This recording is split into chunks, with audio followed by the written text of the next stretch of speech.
Chilling tales for dark nights.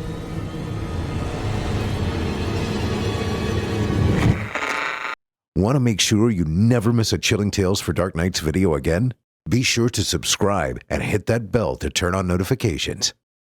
You should all try raw meat. My aunt says, smiling down at us during one family barbecue.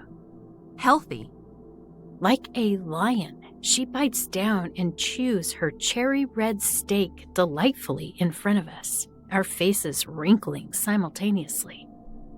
Putting my fork down, I catch Grandpa shaking his head while my parents and other relatives recoil. It isn't the first time she's done this, and it makes us lose our appetite looking at our juicy grilled ones.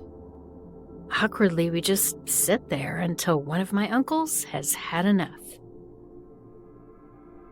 "Stop eating like a zombie! Look at your face!" He stands up to her, huffing. "We have kids! Eat like a real human!" At that point, she snaps. You guys do realize cooked meat contains carcinogens. The same stuff found in cigarettes, right? The ones that cause cancer? My aunt whips off to her table. Cooked meat is unhealthy. Raw meat isn't. Red and delicious. Grass-fed and no hormones. Real nutrients. Undeterred, my uncle tries to yank her plate, only to face her fork between them. I squirm in my seat and duck under the table as my uncle swats her hand away. He yells at her until Grandpa tells him off to leave her alone. Afterward, my aunt resumes life as normal, much to my uncle's fistful rage. I hate family fights. While most of the family roll their eyes and ignore her for the rest of the time, I'm in the minority, the opposite. They don't understand. I mean, it's her life, her decision. And yet she's the black sheep. I know that feeling very well. It's unfair to her because she's not hurting people. They just don't get it. Later, I join her during the fireworks and hand her an orange soda. We watch as one rocket ascends and explodes in a brilliant red-white flash against the starry sky. Isn't it beautiful? My aunt says, sipping her drink. Bright and fresh. It is, I say. It is. Before going home for the night, I hug her and promise her I'll visit soon. Out of all my aunts, I consider her the coolest one. We live in a rural area where an acre away behind the house stands the woods. A few houses down the road opposite us is where my aunt lives. It's an old white house that sits around a gentle bend in the road. A good walk would take you there. I don't mind doing this. Almost every day, as promised, I would drop by my aunt's house to say hi, even when it's school. And I would spend time with her late into the afternoon just to keep her company. Mom and Dad work late night shifts anyway, so I'm not too worried. One late afternoon, I'm at her house, and we have our usual strawberry milkshakes made of berries from her strawberry patch behind her house and organic milk. It's going great until my aunt decides to have an early dinner. I want to repay your kindness from the barbecue earlier. My aunt winks at me. I'll be back. I'm speechless as she brings a rack of raw steaks and ribs and chicken out of the fridge. She then puts out 2 large plates and carefully divides the raw meat between us. When she finally notices that I'm not digging in, she gently pushes my plate toward me. I crack a nervous smile, trying to suppress my disgust. This is great, she says before biting her cold rib. Delicious. You'll grow up to be a strong woman if you do. I cast my eyes on the raw pink chicken drum, then the dark red steak and rib. There's still light frost on them. I purse my lips, staring at my plate. You won't be strong if you don't eat it. It takes me a minute to reply. I can't eat this, Aunt Zelda. My throat feels tight. It's the truth. Oh, you can, silly. I've eaten raw meat since I was on the gymnastics teams in your school. See my trophies in the living room? Well, yeah, but Eat it. I raise my brow. That doesn't sound positive at all.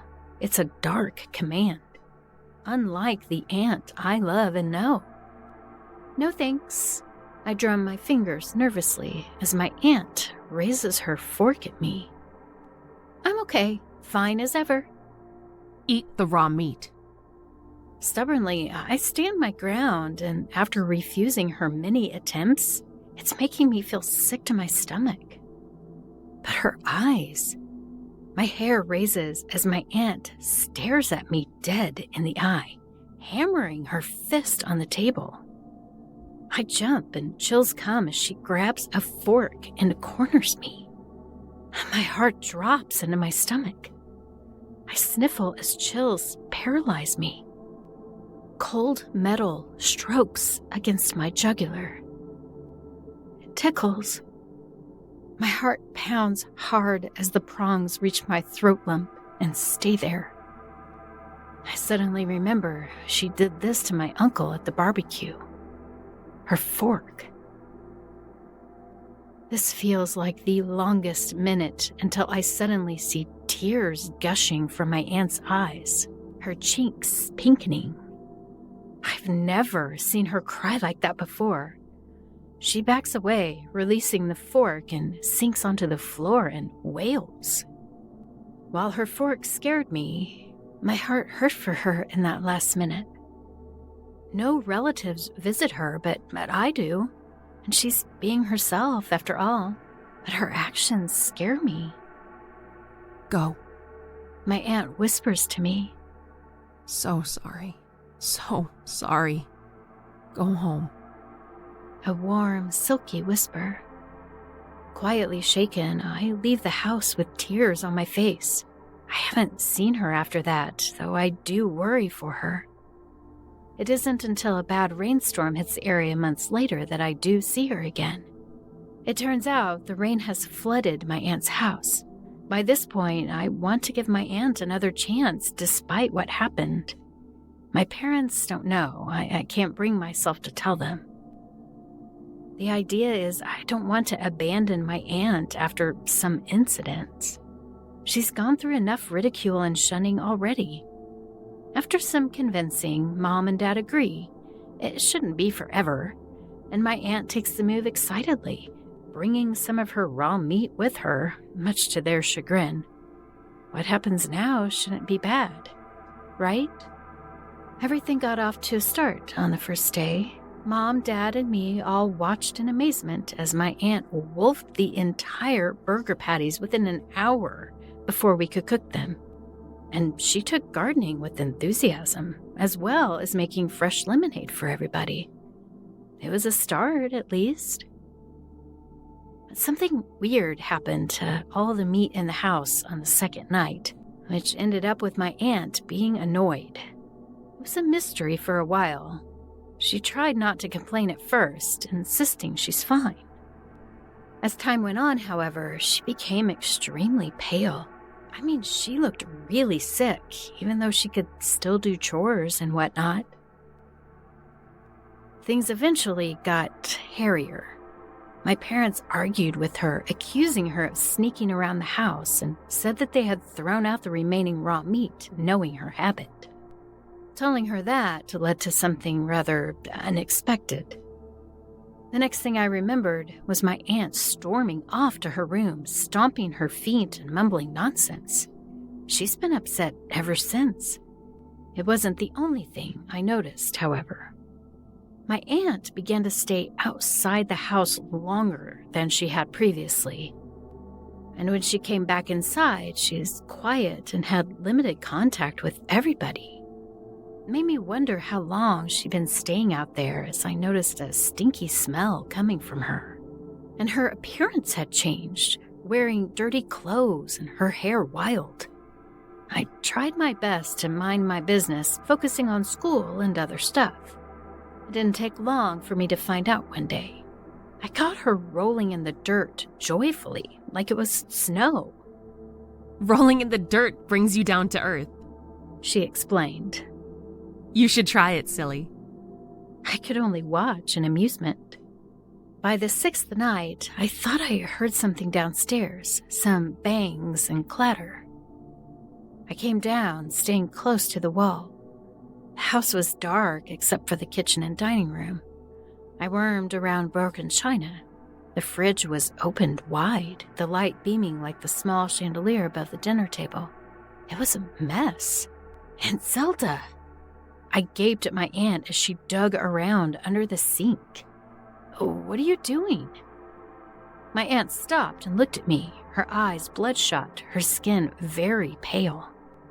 Her uncombed, frizzy hair covered her face, and I could see her eyes glinting through it.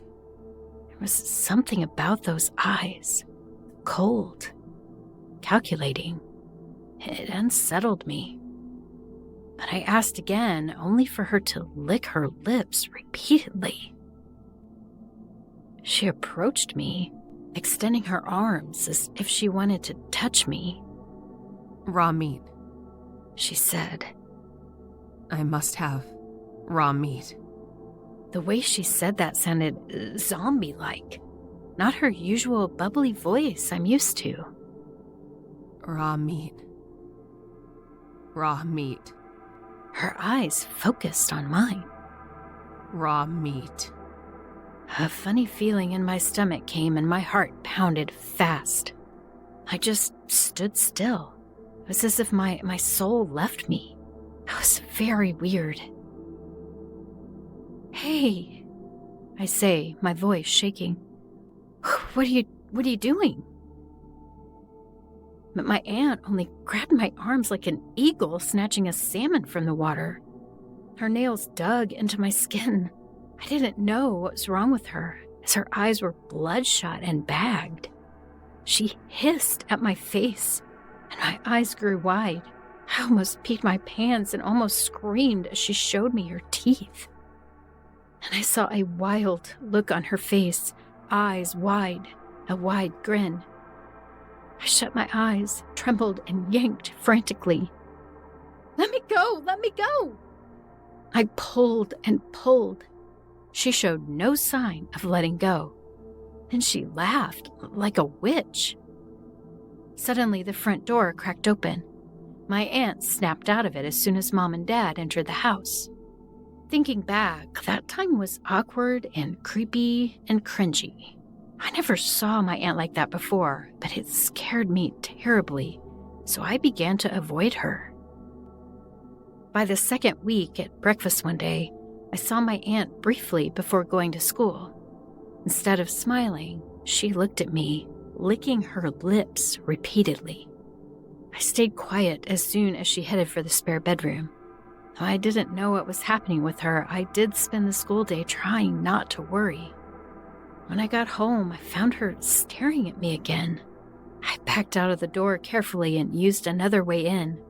Once in, I found her gone.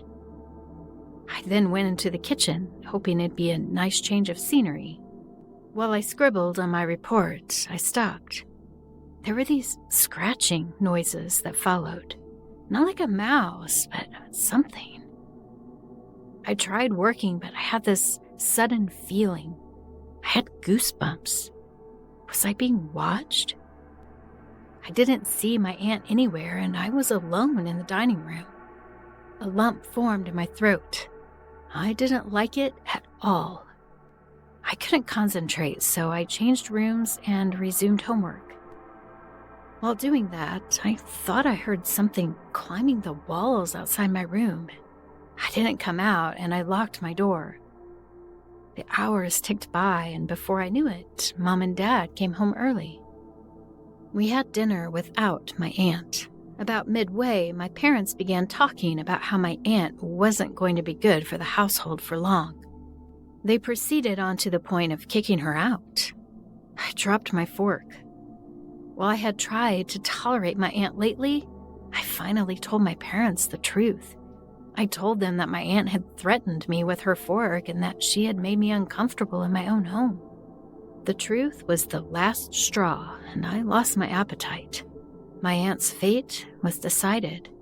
I couldn't handle it anymore.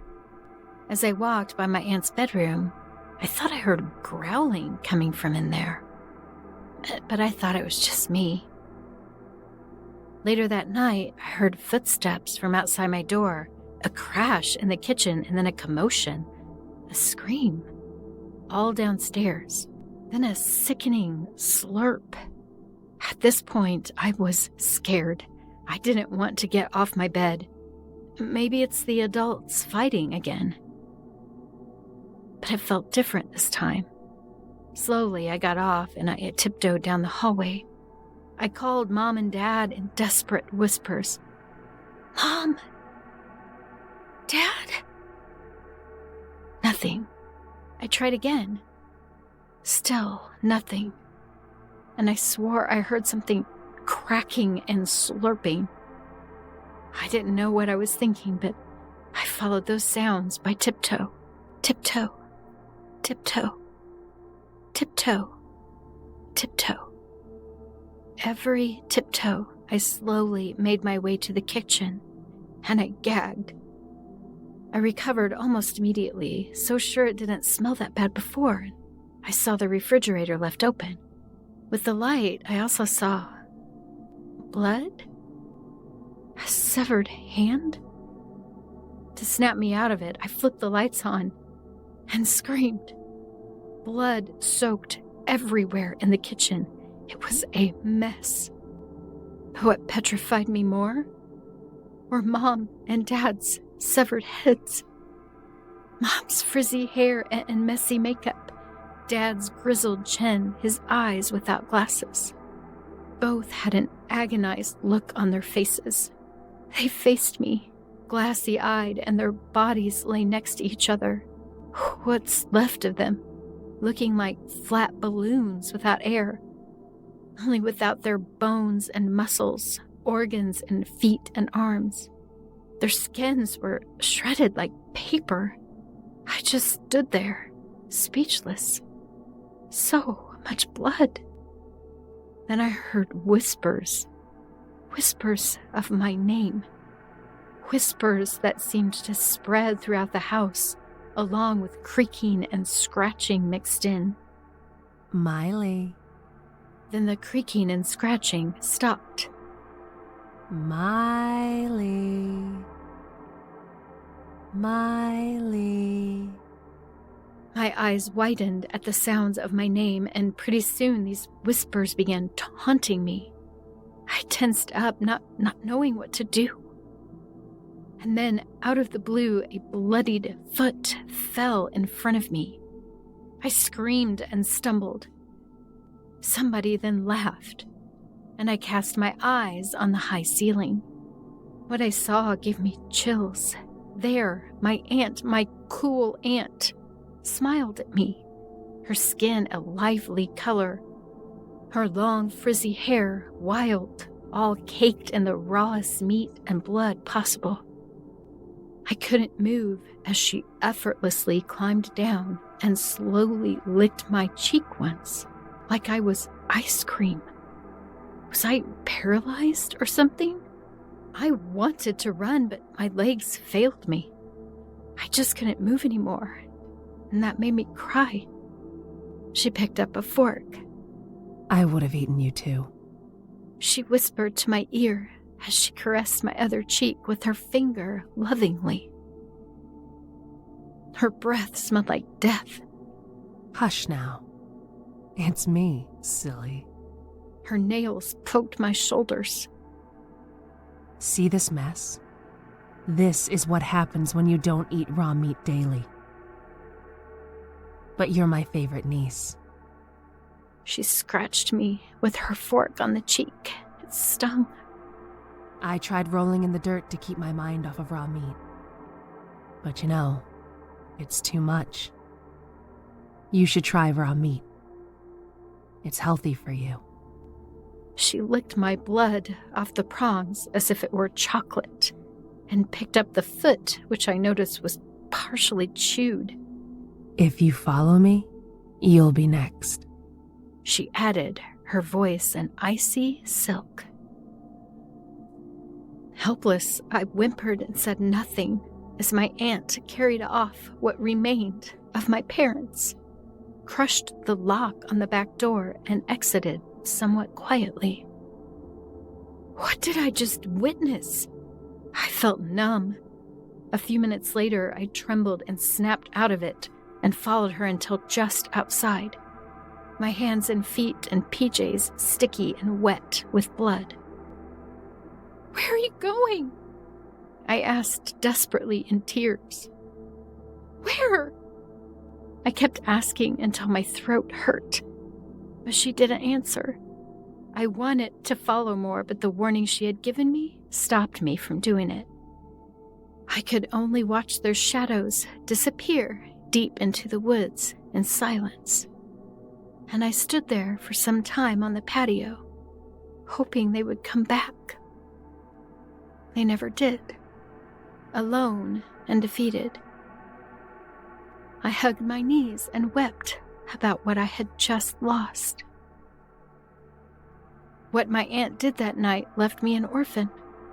She also left me with so many unanswered questions. Questions I tried to suppress but couldn't. Is this my aunt when she's deprived of raw meat? Does this mean humans are on her menu too? Where is she now? To this day, I still wonder about what happened that night. And not only that, everywhere I go, regardless of what I'm doing in my new life living with other relatives, I can still hear her whispers. Her cold, silky voice, calling my name, trying to encourage me to eat raw meat. Despite everything, I have to admit, it does seem intriguing. And I often wonder what it really tastes like. And she did say I'm her favorite niece. Should I try raw meat? 2 months ago, we moved into our new place. It's honestly amazing. Huge property, beautiful forests, and an old barn out back that my wife Lydia hoped to remodel into a workshop. She loves wood carving. We have 2 sons and a daughter. Elliot is 10, Joey is 8, and Samantha is 5. The old house is big enough for the kids to have their own rooms, but Joey gets night terrors still, so he bunks up with Elliot. Elliot doesn't complain. He's a solid big brother. Of course, no move is without its difficulties. The kids miss all their old friends and they're still adjusting to a new school, a new schedule. The job I had lined up told me I was no longer needed, so things went belly up there. Bills got a little tight. So that's why I didn't bat an eyelash when Samantha started talking about Walter. Samantha has always had a hell of an imagination. She tended to make up a new friend every week. A few weeks before, it was Paula, a girl about her age wearing a bright red dress. Before that, it was Ruby, Mary, Nick. You get the point. Typical attention span of a little one. But Walter stuck around. Walter was an old man, by which Samantha's standards meant probably about 40 or 50. He lived in the closet, and Samantha would leave him strawberry Kool-Aid in plastic cups and saltine crackers. Thankfully, I never had to clean it up. Samantha was good about keeping after that. For being 5, she's quite tidy. I blew it off at first. Every kid has imaginary friends. I had them, and my wife had them. The stress of the move probably just had her cling on to this one a little longer. Then Joey started bringing Doritos into the closet. Doritos were his favorite snack. Cheesy fingerprints typically stay in his shorts. It makes laundry a pain, but that's life when you have kids. Joey was never the imaginary friends type, though. He maybe had one when he was Samantha's age, and that phase lasted no more than a week. So this was a little weird. I decided to ask more about Walter. I walked into Samantha's bedroom to see Samantha and Joey kneeling next to the closet, quiet as mice. I cleared my throat, and both jumped like they had heard a gunshot. Joey instinctively kicked the door shut. Hi, Dad, he said. I walked in and opened the closet door. Nothing in there except an empty plate with Doritos crumbs and a cup that had spilled a single drop of red juice on the carpet. So, Walter likes your Doritos, bud? I said. Joey nodded. He likes snacks. He mumbled. What's Walter like? Satisfied the closet was empty. I closed the door and turned to my kids. Samantha and Joey brightened up before they both began sharing bits of info with me. He's blonde. He's starting to go bald, just like Uncle Craig. He wears suspenders. He's very quiet. He's got a big old hole in the side of his head. He's here to protect us. He really likes Doritos. I raised my hand. Now hold on, back the train up. What do you mean, protect us? I wasn't even going to touch the whole thing. It was like they knew they said too much. Samantha's hand flew up to cover her mouth, while Joey looked at the ground. Samantha spoke up first. He says there's something in the forest, something in the barn, something really, really bad, she said, barely above a whisper. The bedroom door slammed shut and I nearly screamed. I walked backward to the door and slowly opened it back up. No one in the hall, and today had been too cold to leave the windows open. I'm probably different than most people in this situation. I actually believe in ghosts. I had some experiences as a teen that turned me into a believer. Lydia laughed out when I told her I thought our daughter had a ghost in her closet, but I didn't expect anything different. She's the skeptic of the two of us. So I decided to dig into the history of the house. This place has been tossed around quite a bit. Most owners didn't keep it for over a year. Heck, one couple and their daughter actually moved out after 2 weeks. I kept digging and I found something dated from before the current house was built. I found Walter. His full name was Walter Griggs. He had 3 kids. He was a widower. He hadn't remarried. But one day, the house was burned down with Walter inside. The kids were never found. The common theory was that Walter killed his kids and then himself when he couldn't live with the guilt. God knows what he did with the bodies. I was chilled to the damn bone when I realized my kids were talking to a murderous ghost. I called a family meeting. Lydia was less than impressed, but she went with it. Guys, we need to stop talking to Walter and giving him snacks. Lydia rolled her eyes. Kurt, it's just to be safe. Walter might have done some bad things. Elliot blurted out, but he's nice. He tells stories and talks about the good old days. He immediately regretted speaking as he saw my face go pale. Even Lydia looked unsettled. Elliot was too old for imaginary friends and far too practical. Even as a tiny tot, he wrinkled his nose at the idea of having a friend he made up. This only confirmed my theory. Walter was a ghost and the original owner of the property. Samantha sniffled, her eyes filling with tears. But what if he gets hungry? She asked. And what if the folk come around? The ones he's warned us about? Joey shivered. I sighed. Guys, I don't know what Walter really is, but I do believe he's not something Samantha made up, and I believe he's not safe. Samantha, we're going to move you into the other room for now. We'll start hunting for a new house as soon as we can, but until then, leave Walter alone. Do not talk to him. Do not give him snacks. All right, guys? Samantha bolted from the room crying. Joey turned into the couch to hide his tears. Elliot was the only one who nodded and said yes, but I knew he was upset too. I surrounded the closet with a ring of salt. I would have burned sage or whatever you do, but I had no idea how to get my hands on some. So salt was the best I could do. Plus, I was able to tell if the kids tried to approach the closet this way. I looked up tips on how to make ghosts go away. Lydia, for once, was not laughing at my crazed paranoia. Samantha was the most resentful of the kids. I caught her at least twice, trying to sneak into her old bedroom with a plate of saltines. Each time she was scolded, and I reminded her it wasn't safe, but I knew she didn't believe me.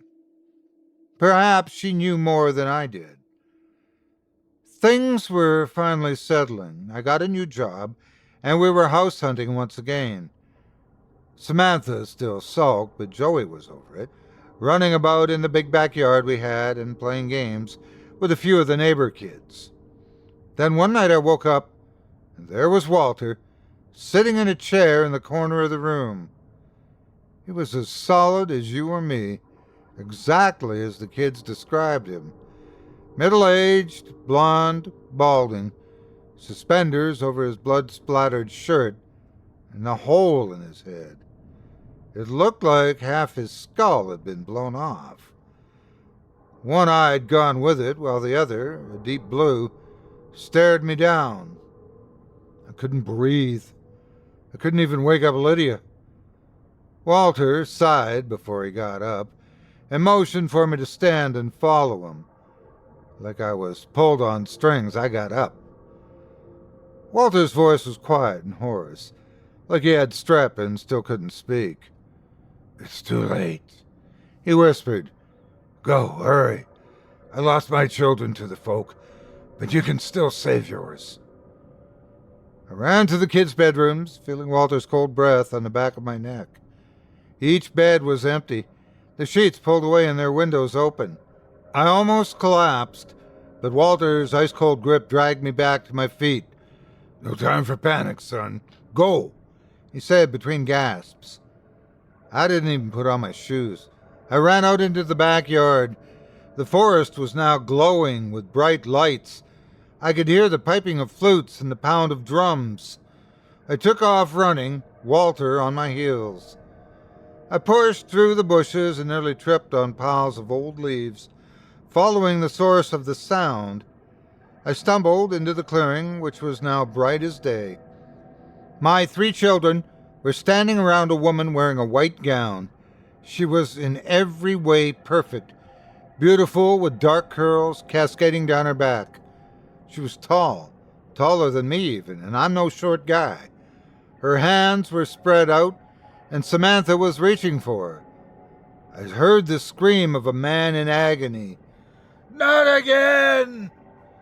Walter rushed in, growing bigger, bigger, bigger. His essence swallowed the light. The clearing was now ice cold. I could see my breath coming out in puffs in front of me. The woman stumbled backwards, eyes growing in shock, as Walter now towered over her. "These children are not going with you, fair folk," he howled. "Not this time." The woman turned and fled. Before my very eyes, she stepped into a ring of mushrooms and vanished into thin air. Walter shrunk back to the size of a man before he turned to look at me. I couldn't say anything. I wanted to apologize. I'd horribly misjudged the ghost of a grieving father who lost his children to something otherworldly, and he'd saved my children from the same fate. Walter smiled crookedly before he vanished. I ran up to my kids. They were still entranced, pupils blown out, and they didn't recognize my voice. I got them back home and rushed them to the emergency room. The doctor had no explanation. About an hour after they'd been checked in, they came to with no ill side effects and no reason why they'd been out of it. Elliot said he heard a woman's voice outside the window and that she was offering treats, but that was the last thing he could remember.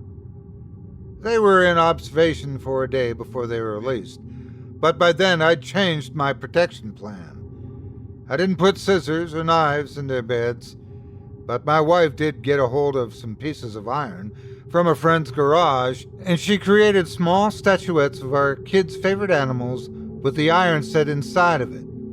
A tiger for Elliot, a monkey for Joey, and a bunny for Samantha. I've now taken to going up to that old closet with a glass of whiskey and a portion of whatever was for dinner. I haven't seen Walter again, but I've caught glimpses of his smile as I'm closing the closet door.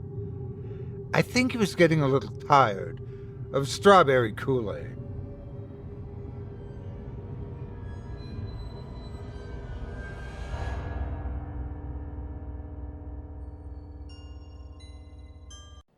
After lunch, I went back into my living quarters and drew a triangle. Between each corner of the triangle, I wrote our names out. I was at the top of the triangle. On the bottom two corners, I wrote Rosie and Kenneth. Rosie and Kenneth hated each other. I liked Rosie, but I didn't like Kenneth. Kenneth liked me, but hated Rosie. The word hate was written at the bottom of the triangle. The word hate rang out in my mind. Hate being such a stronger word than like. Like, at the same time, being so timid in comparison to hate. Love was too extreme for two people I had known for 2 weeks, but like was so tame next to hate that it almost didn't belong. Lunch was preceded by a jab in the arm, a new trial vaccination. We don't even know what the vaccination is for. And any time we asked a question, the answers are so dense and conflated that we wished we'd never asked.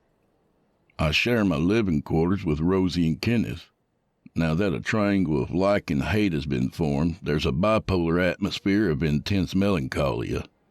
But we all agreed on one thing, hating the staff at the facility. The facility is reminiscent of One Flew Over the Cuckoo's Nest. Think 20 nurse ratchets in a small test center, all of us walking around in white gowns like fucking morons. At the same time, nobody is insane.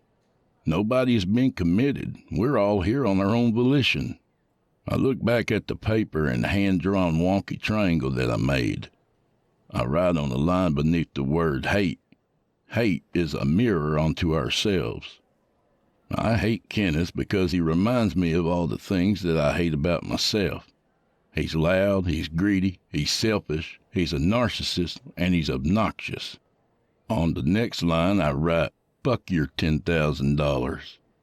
I look long and hard at my chaotic ramblings. Then I screw up the piece of paper and eat it. The paper's jagged edges hit against the back of my throat. The paper slides down my esophagus, covered in a digestive ooze. At dinner, Kenneth has a chessboard lined up next to his plate. He wants to play. I barely know the rules. Kenneth slaps my hand every time I try to leapfrog another piece the way you do in checkers. This irritates me to no end. Kenneth gets more and more frustrated at trying to teach me how to play the game until he eventually loses his rag and throws his queen against the floor. The queen bounces back up against the hard floor. I eat my hamburger. The nurses stare at us enthusiastically, urging us to eat up. I feel like I'm in an orphanage. Nurse Winslow approaches with a ready-prepared syringe. She stares down at Kenneth. Time for your jab, she says. She pokes Kenneth in the arm and dabs at the piercing with damp cotton. Kenneth has calmed down after his jab. The game of chess is no longer bothering him. Seeing Kenneth's dopey, insolent post-jab face in the common fog winds me up more than when he's his usual obnoxious, loud-mouthed, pea-brained self. Fuck your jab, I say, and I slam my plate against the table and storm back to our room. I've been irritated all day today. The last thing I want is a post-dinner jab. An hour later, Nurse Peacock is at the foot of my bed. Now, Jimmy, you know that if you refuse a single jab, you don't get paid for any of this. It makes all the previous jabs a waste of your time. $10,000 is a lot to walk away from. I remind myself why I'm doing this stupid trial.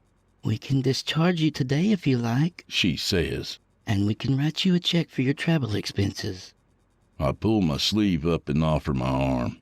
She puts the jab right between the eyes of the tiger tattoo I got when I was 17. She dabs it with cotton gently. I like the cold feel of wet cotton. My arm's been jabbed so many times that there's big pock marks forming, making the tattooed tiger resemble a Hindu god. I could never get a good night's rest here, and my dreams are more vivid and hallucinatory than I ever remember having in my life. Last night I dreamed I was the queen bee in a thriving hive. Other bees would swarm around me and drip nectar down my throat until I fattened up to the point of combustion. When I finally burst open, about 1,000,000 tiny scorpions sprawled out from my bee-like innards. The scorpions then descended upon and ate my army of servile bees. It was a massacre. Anything bee-like had been devoured and devastated. When I awoke, I pulled the sheets back and half expected my legs to be a mesh of scorpion bites and bee stings. When I was a child just starting secondary, one of the local kids from my area took a live kitten between his palms and crushed its skull for all our benefit. Blood and brain matter oozed out of the cat's ear hole. It was the most disgusting sight I'd ever seen. The boy went on to a juvenile center for animal cruelty. I think he's dead now. I forget his name. The image of this is now haunting me inside my own head. It happened 21 years ago. I've barely thought about it since it happened, but the amount of inactivity at the facility has caused my brain to regress into an obsessive thought process. I can't stop thinking about the dead cat, the squeeze and pop of its skull and the brain seeping out of its ear hole. I tell Kenneth about my dream, and he just stares at me in a blank, dozy gaze, which pisses me off. I tell him the cat story. He shrugs it off, raises 2 fat, bushy eyebrows quickly, and then goes back to his game of mahjong solitaire. He then tells me that he slept with over 100 women, and that 2 weeks without sex has given him blue balls. We're just not on the same page. Rosie fulfills my emotional needs. She listens to me. I tell her about my dreams. I tell her about the cat's skull and the brain seeping out of the cat's ear. She gives me the acknowledgement I desperately crave, at least by listening alone. They're giving us psychotropics. The things you're describing are visions, Rosie says. They're making me sick, I say. If you're feeling so disturbed right now, you should just leave. I can't. I need the money. Do you need the money that much? I need to buy a house, I say. I haven't asked her why she's doing the clinical trials. I tell her that I'd do almost anything right now for a house.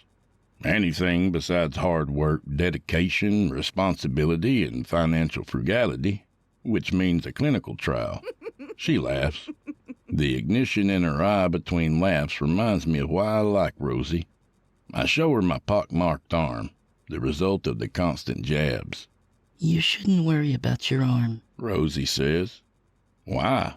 The hallucinogens aren't in the injection going into your arm. They're in the food. Rosie lifts up her shirt and proceeds to tell me that she's lost 12 pounds just this week. The jabs are a placebo. It's in the food. Her rib cage is trying to force its way out of her stomach. The shape of it reminds me of the scorpions bursting through the stomach of the queen bee. I was the queen bee. Nurse Peacock has started watching me with intent and shrewd eyes. She's noticed me cutting down drastically on the food they serve. She noticed when I passed 3/4 of my plate to Kenneth. Kenneth, on the other hand, cannot stop eating. A gluttonous parasite has forced its way into him. As he eats my burger, the corners of his mouth are dripping with cow fat and mayonnaise. He doesn't wipe his mouth. He sat there for 15 minutes with goo running down the corners of his mouth. The repulsion staves off my hunger, at least. I look across the canteen, through the crowds of white-gowned trialists scarfing on their burgers, dipping their chips in ketchup. I focus on Nurse Peacock. She's staring. She's staring. She's staring. She's staring. Her eyes narrow to the size of 2 miniaturized demonic pearls. Her eyes frightened me. "Why are they giving us LSD?" I asked Rosie. Who said it was LSD? Rosie says. "What's the point of all this?" I ask. Rosie tells me we're in some kind of Milgram experiment. The aim isn't to vaccinate or create drugs like the advert said. The aim is to see how low the depths of our human psyche can go with forced intoxication and an ugly atmosphere. As Rosie tells me this, there's a ferocity and pain within her eyes. I really think she needs to eat.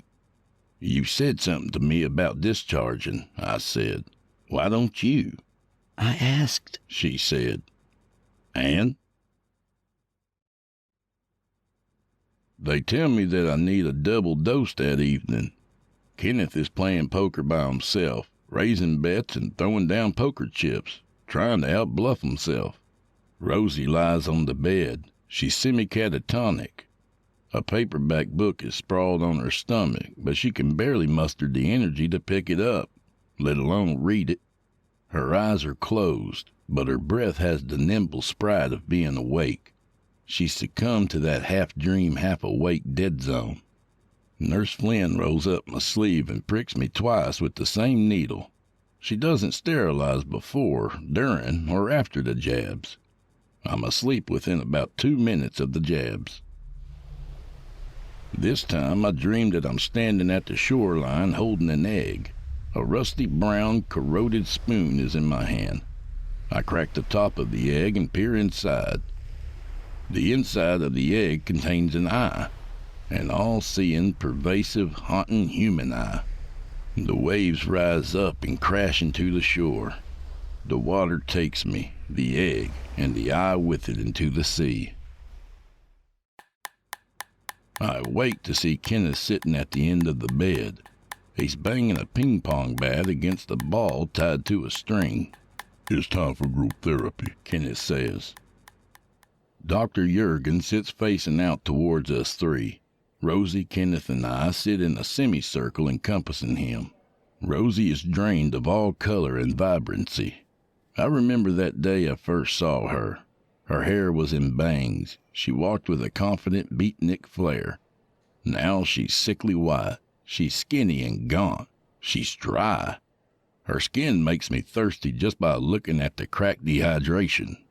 Kenneth and I had to carry her into the therapy suite and throw her down on the chair.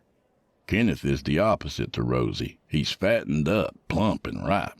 His cheeks are bright red, and he's breaking out into damp sweats. I imagine I must be somewhere in the middle of these two extremes. Kenneth is working on a Rubik's Cube. That is, until Dr. Jurgen gives a low, delicate cough, a small plea for Kenneth's attention. Kenneth looks up at Dr. Jurgen. "This is merely a formality of the experimentation to see how your living arrangements are going, and to see how you're responding to the treatment," Dr. Jurgen says. "We tick the boxes, keep the insurance companies happy." Rosie's head slumps onto her own shoulder, and a line of saliva from her lip to the shoulder descends and drops. Dr. Jurgen doesn't even react to it. He's got a clipboard and a pen behind his ear. Jurgen is a purebred stereotype of a doctor. Kenneth starts. He makes it all about him again. He blathers on for 10 minutes, telling Dr. Jurgen about the isolation he feels from the group, and that Rosie and I are purposely shunning him like we're on an Amish farm. One look at the half-dead Rosie, and you'd realize there isn't much of a group to be isolated from. He compares the isolation to his experiences in secondary school, and by the end of his monologue, he's weeping into his hands and bemoaning how he's never been taken seriously his entire life. His eyes are red, and he's smearing his palm into his eyeballs to wipe away the tears, mixing it with the sweat. Before Dr. Jurgen can turn to me to ask me if I have any rebuttal or response to Kenneth's biographic tragedy, Kenneth is interrupting again and again. Dr. Jurgen can barely get a flow going, so he just gives up.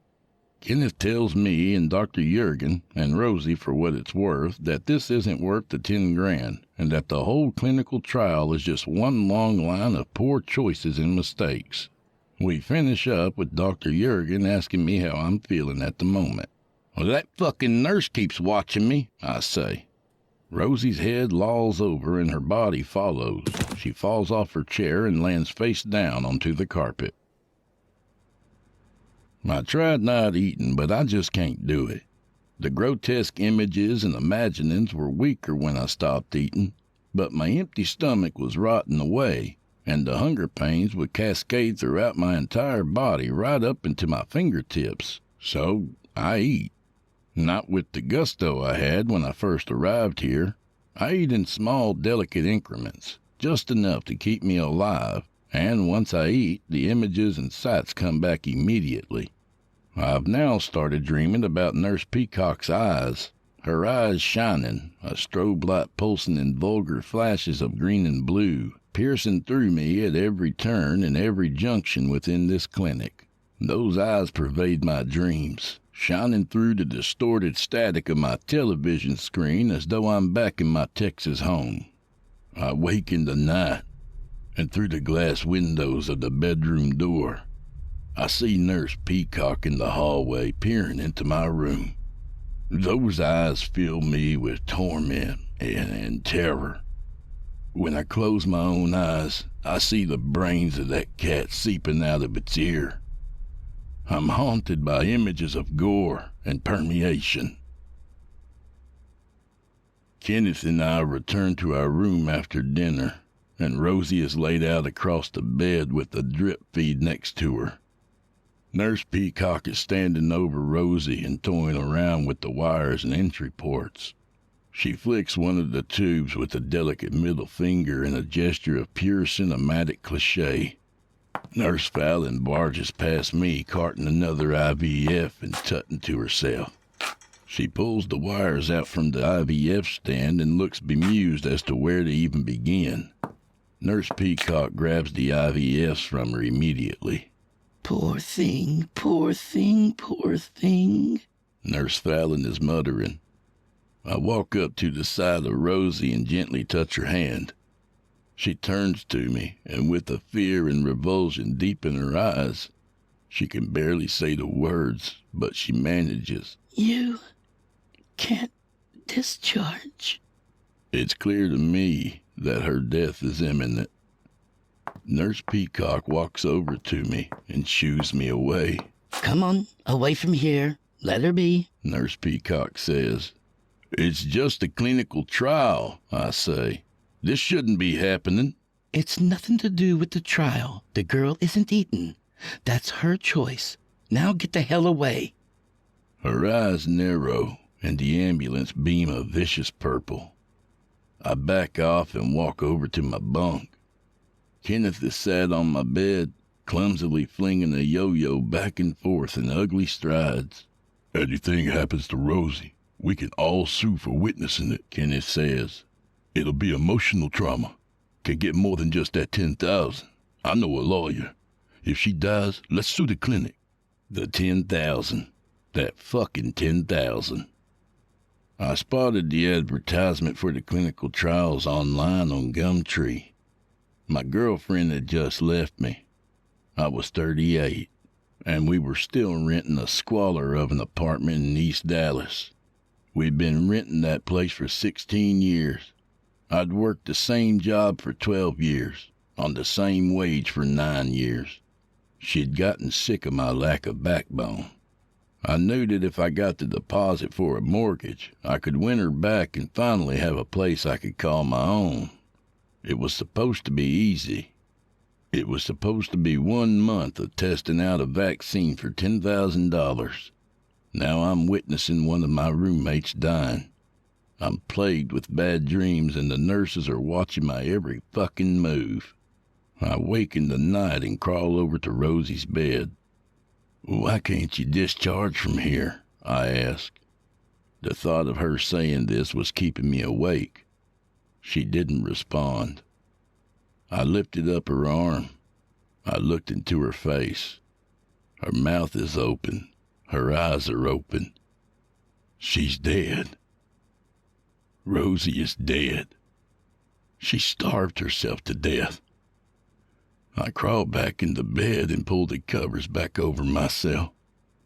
I don't call for help. I can't call for help. $10,000. Nurse Peacock stands over me. My eyes are shuddering open slowly into wakefulness. Peacock's eyes immediately perforate into my inner sanctimony. First fucking thing I see are those eyes. Last thing at night and first thing in the morning. Nurse Peacock is smiling. She has an ugly and crooked smile. I'm afraid we've had to discharge that lovely young lady you shared the room with. The clinical trials just weren't for her, and she wasn't feeling well. She will, of course, not get paid now. I have nothing to say to Nurse Peacock, nor does she expect me to. She just walks away. She knows that I know that Rosie is dead. I don't think I have the courage to even challenge her. Nurse Peacock walks out of the room. Kenneth doesn't seem too perturbed. He hated Rosie anyway. Kenneth's fingers are stuck in a Chinese finger trap, and he's finding ways to escape. He brings his fingers together, apart, together, apart again. He starts talking about lawyers again. I pull out another piece of paper. I draw another triangle. At the top edge, I write Nurse Peacock. Under the bottom two edges, I write Kenneth and Jimmy. I frantically write, hate, hate, hate, hate, hate, all over the page. "What's that there?" Kenneth asks. I screw the paper up, chuck it in my mouth, and swallow it. Kenneth's curiosity dies, and he goes back to his Chinese finger trap. I stare over at the doorway. Two purple eyes hover around it. I see nothing else but the invading eyes of Nurse Peacock. The visions are accumulating and layering on top of one another. I can't fight my compulsion to eat, but I'm trying to eat as little as possible of the food served here. The day has been a continual replay of the cat's brain seeping out of its ear, the bees being devoured by a holocaustic army of scorpions, and Nurse Peacock's technicolored eyes, and, of course, Rosie's dead body, mouth agape, finished off in that hospital bed. The images relay in my head and overlap in the loop. I take a shower that evening, and as I slipped off my hospital whites and hang 'em up, I noticed the hellfire red of my arm. The pockmarks are now bulbous blisters, and the tiger tattoo has been completely mutilated. An ugly whirl of black on orange is splattered across my arm. The bright strobe of those two eyes were shining green through the shower's glass door. Nurse Peacock is standing outside of the communal showers, peering at me from the hallway. I've planned my escape. I won't discharge from this place. I'm going to flee. They can keep their $10,000. I've seen enough. I'll sneak out in the middle of the night. I've already calculated where the fire doors are and that they can be pushed open. I saw Dr. Jurgen do it. He walked out onto the roof for a cigarette. On the roof, there's an emergency fire point with a ladder for the fire marshal access. From the roof, I can lower myself back onto the street and make my way home. I remember the ladder from the first day's fire safety training. I've made a point of not sleeping all night. I've stayed awake by drinking copious amounts of the free coffee and avoiding eating dinner. I had a couple of theatrical bites for the sake of Nurse Peacock.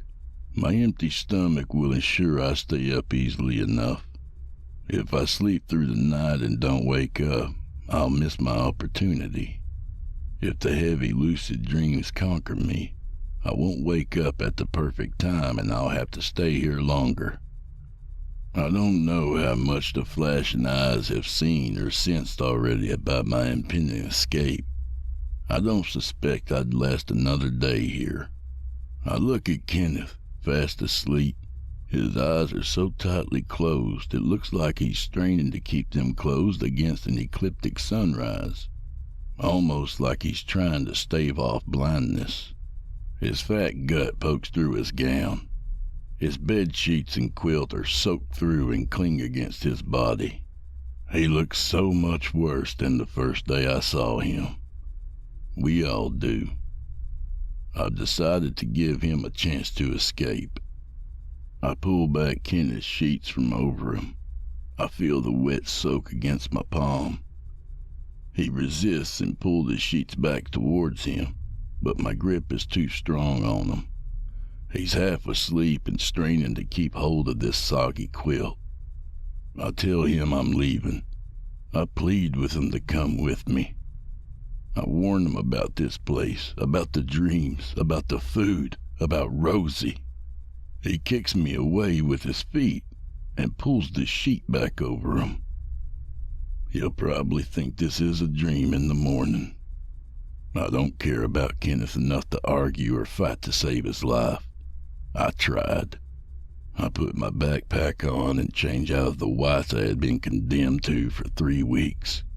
Wearing jeans for the first time feels like a fresh release from the drabness of uniformity I had not been subjected to since secondary school. The jeans and t-shirt changed something within me. A freedom. A return to humanity. I'm out in the hallway and quietly walking towards the staircase. As I glide myself to within touching distance of the fire exit, I feel a gentle tug on my arm just as I'm going to push the emergency bar. It's Nurse Fillmore. Shh, you'll set the fire alarms off, she says.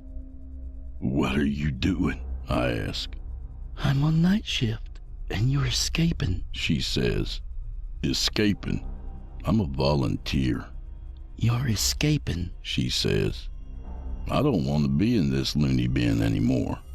This fire door is alarmed. If you open it, you'll wake up the entire clinic. Well, I'll just open it and go out of it anyway. Let the alarm sound. And then you're in for it, she says. I can't believe this. I'm 30 minutes from my fucking house, in a voluntary clinic, and you're telling me I can't leave? It's not just you. I want to leave. Nobody leaves. This isn't legal, I say. This is the clinic. You don't just leave. How do I get out of here? You can escape, and I can help you. She extends an arm out toward me.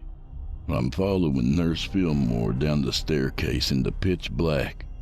She tells me that the best route of escape is through the basement. I try to ask her about this place, what she knows, why she's helping me, how it came to be, but she's frantic and too cautious of noise to better explain. She's pacing in a near sprint, and despite her 50 extra pounds, her additional age, and lack of mobility, I'm struggling to keep up. When I leave this place, I'm writing to every newspaper in the country. I'm finding out exactly what goes on at this clinic. Down here, she says, standing by a doorway. It's a caretaker's closet, or maybe a basement entrance. The door being older and more worn out, and of different coloring than every other door we passed. I've run through every staff-only sign in the clinic, and I'm down into parts I've never expected to witness. She stands before the basement door.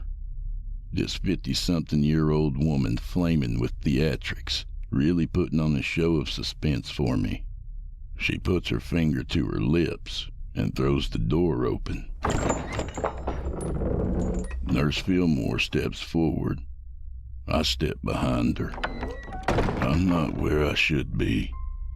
The domicile of my soul is strapped down on one side of the room, and I am on the other side. I'm watching, though. I see every detail. I've never seen so clearly before in all my life. I can see the viscera of my remains. I could see the flesh peeled off and thrown into chunks onto the floor. I see a cadaver placed strategically next to me, all different body parts mashed together on top. A poorly made casserole of meat and flesh. I see myself upright and strapped into a hospital stretcher. I can see the contents of my stomach dripping onto the hardwood floor, and a small tray laid out to collect the blood and doing a shit job of it. I can see the swarm of bees being devoured by the army of scorpions, and it is all taking place from within myself. I am housing the massacre once again. I see Rosie in the far corner. Her scrappy remains are piled on top of one another like a bag of bones. I see Kenneth. His brain is seeping out of his ear, and his skull is crushed and crinkled up, looking like a discarded crisp packet. I just barely made it out his fat mouth and beady eyes. I see the beige wood rotting on the walls surrounding us. The smell of damp mold in this dark and decaying basement. I see the nurses, all of them. There's Winslow, Fallon, Flynn, Fillmore, and Peacock, and about 18 others whose names I never got. I see Dr. Jurgen with his clipboard and pen. Nurse Peacock stands tallest. Her eyes are now glowing a shade of blood red, and she's walking towards me, but not the me that's all carved up in the corner being eaten by insects. She's approaching the me that's narrating this. The me that you're speaking to right now. Nurse Peacock confidently struts over in long catwalk strides. She raises her palm and extends her hand out towards me generously. She's waiting for me to accept that I can't accept, because I don't have palms or hands. They're on the cadaver, or they're strapped in with the rest of me. She smiles, and her eyes glow all the lovely shades of orange and red you would expect to see from an orange grove. The strobes have dimmed out now. She points to the mutilated and savaged remains that she's no doubt enjoyed slicing. She mouths the word $10,000 in mocking revulsion, and then she...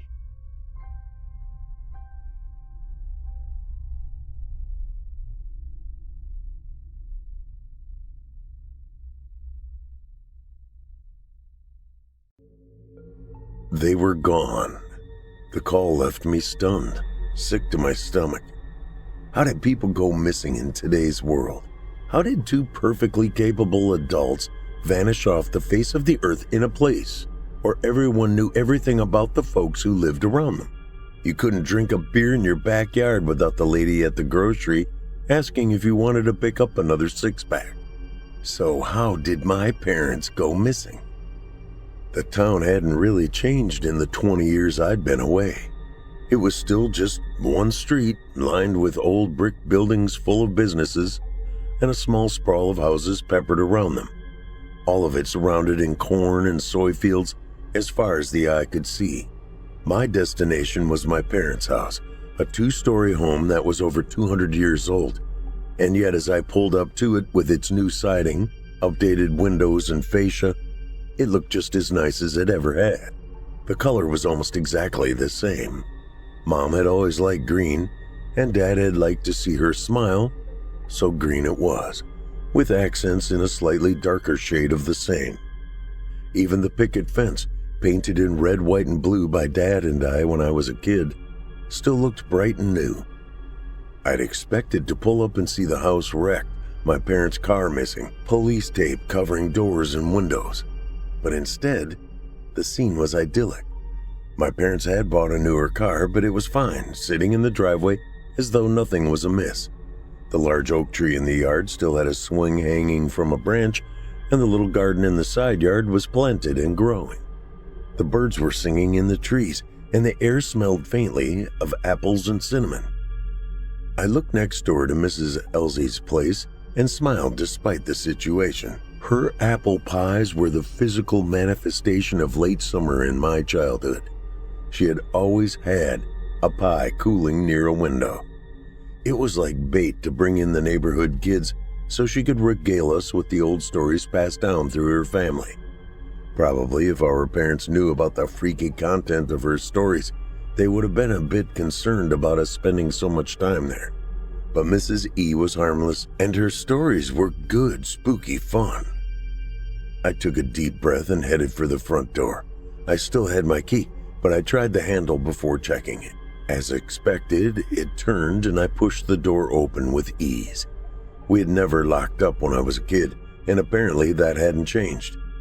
A nagging part of me wondered if that's why my parents were gone now. Had someone broken in and kidnapped them, come upon them in the night and dragged them from their beds? But why? Why would anyone want to do that? My parents were retired, but they weren't wealthy. They lived within their means, and they'd inherited the house, so mostly it was just upkeep and taxes. Their car was newer, but it was a 6-year-old station wagon and not even from one of those expensive German brands. They didn't have anything that someone would want to steal. I was the only surviving child, and I wasn't rich either, so it couldn't be about money. It was hard to suspect foul play because my parents didn't have enemies. But if it wasn't something nefarious, then where did they go? I'd been told the police had talked to everyone in the vicinity, and no one knew anything. The last time they were seen was at Christie's Diner in town, having fish fry together on Friday night like they usually did. No one had noticed any strange behavior. They talked about redecorating the house and doing some interior painting. They made plans to have a barbecue with friends the following week. And then they paid their bill and left, chatting on the way out the door. They got in their car and returned home, and that was it. Mother missed a hair appointment the following morning. Dad failed to show up to go fishing with his best friend David the day after that, and then people started getting concerned. Several calls were made and friends came to check on them, but no one answered the door. Finally, the police came down and did a search of the house and determined that nothing appeared amiss. None of their things were missing. All of their clothes and luggage were still there. Their car was fine. There were no indications of a struggle. The strangest thing noted by the police was that they had poured paint into those roller pans like they were going to paint the walls of one of the upstairs rooms, and then they never begun the process. The rollers were dried into the filled paint pans. I had to see for myself. I started on the bottom floor and walked from room to room. Everything was as it had always been. Even the terrible wallpaper was still hanging around and reminding me that some parts of the place still needed updating. After finishing my rounds downstairs, I headed upstairs to where the bedrooms were. The first room on the right was my old room. I opened the door to see that it was like a time capsule. The race car wallpaper was even still covered in stupid drawings I had done as a little kid. My parents hadn't changed it since I had left years and years before. I had told them it was fine to reclaim it and use it for whatever they wanted, but they had insisted it was my space and I could come and go as I wanted. I knew this was them just making sure I understood that I was always welcome home, but I felt guilty that I still took up space in their lives. I felt a streak of cold race down my face and reached up to wipe away a tear. I took a deep breath and let it out slowly. The reality of this situation was finally starting to sink in. They were gone. They weren't in this house anymore. I could feel that emptiness. This wasn't a place where people lived. Not now. It had been a week after the police had first made the rounds here that they had finally called me. Now my parents had been gone for over a week, and some part of me knew that this was a bad sign. Most missing people were found in the first 72 hours. I closed my little fragment of personal history and walked down to the next door, running my hand over the wood reverently and wondering if I should open it at all. This was my sister's room, Kelly. She had been abducted when I was 1. My parents didn't like to talk about the incident. Her room had always been shut, and I had only ever been in there once or twice. It was just a little girl's room. There was a toy box, a bed, pink curtains, and pony pictures. She had pink wallpaper with strawberries on it on most of the walls, except for the one behind her bed, where they had taken it down to paint a mural of some children's show she loved. It hadn't been finished. The painter, Adam Franklin, had taken her and run. She had been 10 when she went missing, and I couldn't remember anything about her. My parents tried to keep her alive for me by telling me stories about her, but she was just a shadow for me, a ghost that I'd heard about but never seen. Again, this room was frozen in time. It had never stricken me before how painfully heartbreaking this was. All these years gone, and my parents had never been able to put the pain away, not entirely. I couldn't begin to imagine how hard losing her must have been to them. I wondered what it would have been like to grow up with an older sister to watch over me. I pulled the door closed, feeling the emotional pressure of this place like a weight on my shoulders that wanted to fold me to my knees.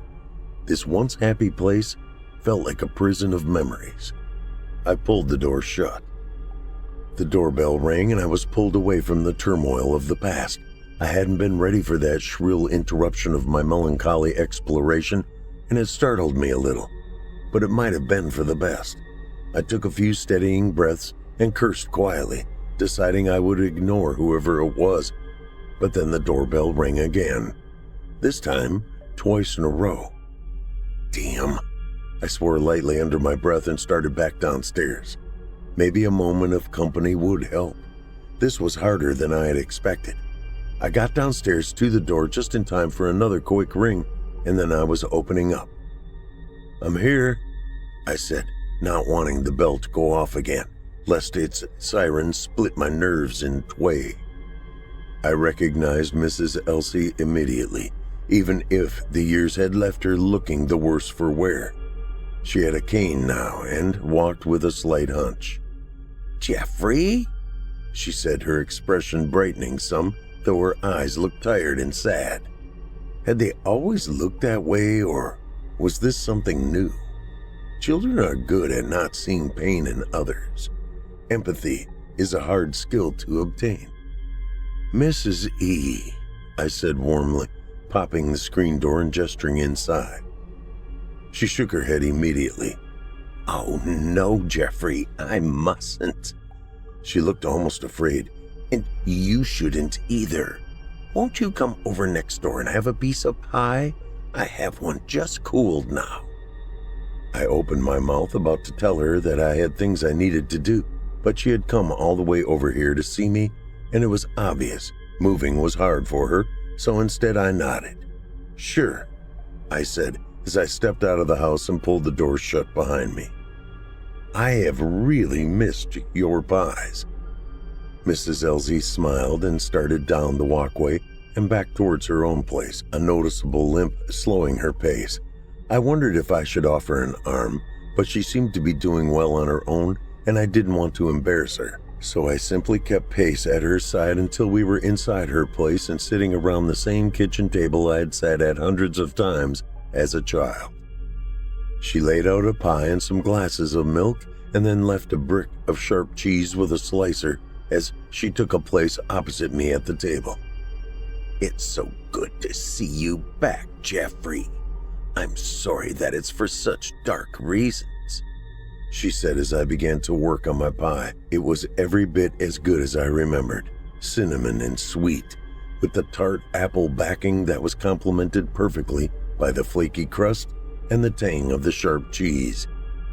I nodded, not entirely sure how to respond. "I came back hoping to see something that maybe the police missed, to see if I could figure out where they might have gone, but so far, it's just an empty house." "Oh, sweet Jeffy, you were always a good boy, but you can't help them. No one can help them." Her eyes were glassy, like she might cry at any moment. I had stopped with a fork halfway to my mouth. I sat it down. "I'm not sure what you mean." The sudden creeping unease had instantly spoiled my appetite. "I told you, kids. I told all of you. It's the Takers. They used to live in the woods here, but then our people came along and built houses where they once dwelt and hunted. We broke their ground and cut down their sacred trees and turned them into wood for our houses. So now they live inside with us. And when they get hungry, Every hair in my body was standing up, and I had to stop her before she went any further. Mrs. Elsie, those are old stories. Just stories. You told them to us to scare us when we were little. None of it is true. You're just confused. She was shaking her head firmly. No, Jeffy, they were never just stories. They were warnings. What did I tell you about them? What were you supposed to do to make sure they couldn't get you? I sighed and humored her. Don't go in the cellar. Don't talk out loud when you're alone. Don't dig in the dirt near the house. Don't pull down the wallpaper. Don't lie to your parents. I repeated the lessons that we had always been given. Oh, and don't trade with strangers or talk to people who come out of the woods. This was like a laundry list of don't get in trouble things that I had always assumed were just to give us something to have learned from Mrs. E's stories. I told them too, Jeffrey. I'm sorry, but I tried to tell them, don't tear the wallpaper, don't take it down, but they wanted to paint. I tried to convince them to paint over it, but she shrugged helplessly, and I wondered if poor Mrs. Elsley had lost her mind, or was starting to. I sat silently and ate my pie, really just wanting to leave, but now feeling awkwardly like I had to stay. It's not your fault, Mrs. E. Whatever happened, it's not your responsibility, I finally said, trying to find some way to comfort the woman. It is. I sold that home to them. I knew it was rotten, but I sold it anyway. She shook her head, tears starting to slide from her eyes. I had the chance to just burn it to the ground, but I was greedy. I needed the money, and at first it seemed good. Your parents were happy, and they had Kelly. And the years went by, and I forgot that things were rotten here. I forgot. And then that poor girl and Adam. I knew what had happened, but anyone I told just looked at me like I was crazy. They wouldn't believe the truth. She'd invented a whole intertwined story to explain the bad things that had happened here over the years. Maybe she had been out of her mind longer than I thought. Was she harmless, or had she had something to do with my parents' disappearance? Or my sister's? Suddenly I was feeling a strong impulse to get out of that house. I stood up and started carefully moving towards the door. I have to go, Mrs. E. I have more work to do at the house. It was good to see you again. Wasn't sure that it was actually good to see her again, but it had been something. I'd already decided I was going to call the police and tell them about this incident. Even if she was just losing her mind, she needed someone to look in on her. Jeffrey, please don't go back to that house, she said, and tears were starting to fall freely from her eyes now. Don't let them take you all. They will if you give them the chance. I'll be fine, Mrs. Elsie. I'm not planning on being here long. Now, if you'll excuse me. I slipped out the door as fast as I could, crossing back over to my parents' house and pulling the door shut behind me. I quickly locked it, and then went to the back and did the same there. I even walked around downstairs and made sure the windows were locked. I wasn't satisfied until I knew the house was secure. Then I sat down and dialed the local police office. I explained the conversation I had just had, and then I was put on hold, and eventually I was put on with the officer who had handled the in-town investigation. We already checked her out, he said. We should have warned you, I guess, but we didn't think she'd try her crazy story out on you as well. The monsters in the walls. It was an interesting interview. Anyway, we did a thorough investigation of her house and couldn't find any sign of foul play there. She doesn't get around that well, so we doubt she had anything to do with your parents. If she gives you any more trouble, you can call us here and we'll come talk to her. But she's an old lady with no family to take care of her, so there isn't too much we can do, I'm afraid. If it becomes bad enough, we can have her committed, but that's not something we want to have to do. I nodded to myself. I didn't really want that either. I just wanted to make sure someone knew about her story. It freaked me out a little. I laughed nervously. Bad things happen sometimes, but it's never caused by monsters. At least not the kind that appear in fairy tales. Humans have enough of their own monsters. Try to get some rest and let us know if you find anything that might help our investigation. We're still running with the leads we have. The investigation is far from over. We'll find out what happened to your parents, he assured me, and then we ended the call. His words were, in some ways, a relief to hear. I'd let the neighbor lady really get to me, and hearing a more reasoned mind went a long way towards returning me to a place of calm. We'll find out what happened to your parents. That didn't fill me with any hope. He wasn't telling me that they'd find my parents, just that they would find out what happened to them. I leaned back on the couch where I was sitting. It was getting late and I had to figure out what I was going to do for the night. I hadn't planned much beyond getting here, but I'd have to stay now. There were things to take care of, things that I didn't even know how to begin handling. If my parents had passed away, there were steps I could follow, people I could contact. But with them missing, I didn't know where to begin. Glass shattered behind me, a shocking explosion of momentary chaos that had me on my feet in a moment. I turned and was looking into the open arch that led into the kitchen. The last of the evening sun was coming through the window in the opposite direction, and it cast long shadows back into the dark part of the house. I couldn't see anything moving beyond the jagged edge of the light. "Hello?" I called out, though I wasn't sure exactly what answer I was expecting. All I could think of was Mrs. Elsie's last words to me before I left. "Don't let them take you all. They will if you give them the chance." "No," I said angrily to myself. I shook my head. I was letting myself get worked up over nothing. I had plenty to be upset about, but I didn't need to add monsters to that list.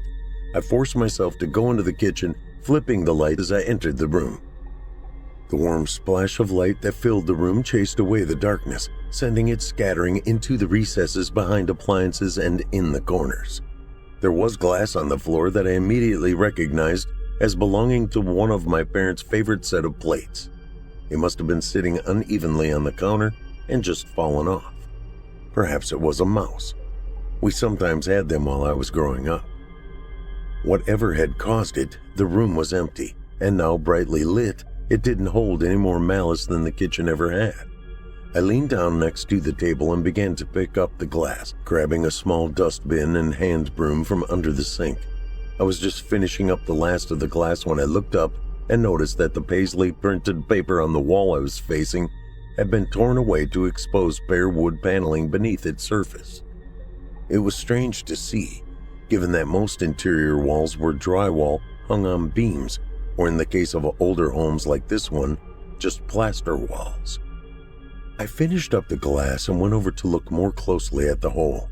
It had been roughly torn free, the jagged edge of the paper still hanging partially next to the removed portion. There were actually 4 layers of paper.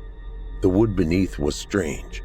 I had seen lumber often enough to know what to expect, but this looked like it had been cut recently. In my parents' home, it should have been as dry as it was going to get. It had been sitting here for 200 years. I crouched down and reached out a hand to touch the wood. I drew my fingers back quickly.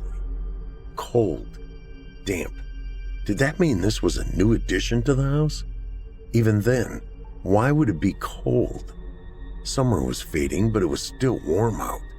I stood up uneasily, rubbing my fingers together as I turned back towards the sink, suddenly eager to wash my fingers clean of the feel of that unnatural paneling.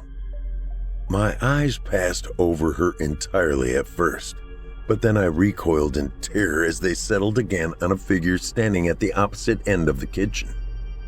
I recognized the profile immediately, but that did little to calm the fright of finding someone standing where there had been no one a moment before. "Mom?" I asked, my eyes glued to the back of the woman standing near the kitchen counter at the opposite end of the room. Her back was to me, but she was wearing an old favorite sweater of hers, and her long black hair with its wisps of gray was unmistakable even from the back. "Holy shit, Mom. Everyone is trying to find you? Where have you been?"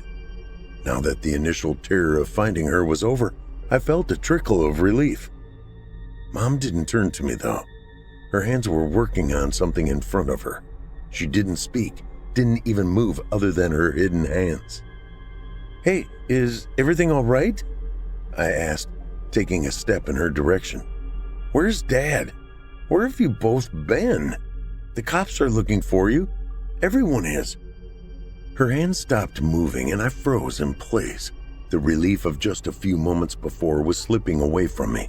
She placed her spread hands on the counter in front of her as though leaning into it. Her head lifted up so she was looking straight at the wall in front of her, and then it tipped to the left and her long hair draped to the side. I screamed. I had been scared before, but never as terrified as I was in that moment when her hair moved aside and a set of empty eye sockets peered out at me from what I thought was the back of her skull. It wasn't, though. As the hair fell away, I could see that her head was twisted around backwards, the skin of her neck bunched and twisted in an impossible, grotesque fashion. I turned and ran as hard as I could. I was going so fast that it was more like a haphazardly controlled fall more than anything else. I didn't know where I was headed, really, just that it was somewhere outside of the house. Or would have been had I not turned into the living room and seen my father standing in front of the door out. He was flayed open below the sternum, spread wide as though opened for drying on a rack. I could see his spine and the tops of his hip bones protruding through the meat of his flesh.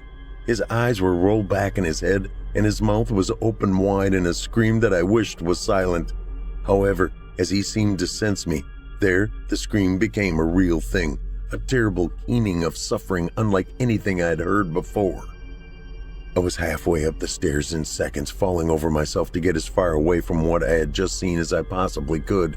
I gashed my knee on the last step before I cleared it in a bound that skipped 3 others, and then I tore off down the hall, passing the shut doors on the sides of me and heading for the open one at the end of the hall. I passed inside and slammed it shut behind me. My hands were shaking so hard I thought they might rattle my fingers free, and my heart was beating even faster. I had reached a point of terror which precluded any rational thought. If I had been thinking rationally, I might not have run into the open room at the end of the hall, the room in the house that my parents had been repainting. I was looking out into a deep darkness that felt like it was moving closer to me by the second. In panic, I reached out and flipped the light switch by the door. The lights came on, and I wished they hadn't. They stood in front of a wall stripped of its paper, an open stretch of wood paneling like the one in the kitchen. There were 3 of them, things of wood and bone. I knew they were alive because they moved as living things do, but there were no other indications from their shape. I had not seen living creatures assembled with such malicious indifference to function before. I couldn't find anything to latch onto in them. They had no faces, no torsos, and calling their many moving fragments limbs didn't make sense to me. They shouldn't have been able to move at all, but they did, closing the distance to me faster than I could have anticipated. An impossible grip settled on my arm, and though I tried to shake it free, it seemed to care not at all. Before long, the others had me as well, and then they began to pull me apart. The last sound I heard was my own screaming mixed with the popping of bone and sinew as I fell to pieces, and they began to sup. Detective Jonathan Warren's Private Case Supplement. The whereabouts of the Thompson family is still unknown, but given the findings at the house, I personally believe that this was perpetrated by the same man who abducted their daughter many years prior. The case notes go more clearly over the individual pieces of evidence, but I can't get the message in the kitchen out of my head. Welcome home. The forensic results clearly indicate that the bones used to make the message were from the remains of Kelly Thompson. We never found Adam Franklin, and his whereabouts are still unknown. I don't think we'll ever know why he would do this. As an aside, I believe that the Thompsons' neighbor, Mrs. Elsie, should be taken into care. She has no family, and she has been making repeated false reports to both the local police and the state police. The night of our investigation into Jeffrey Thompson's disappearance, she tried to douse the Thompson house in gas and set it on fire. We have an officer watching her place now, but I fear she is a danger to herself and others.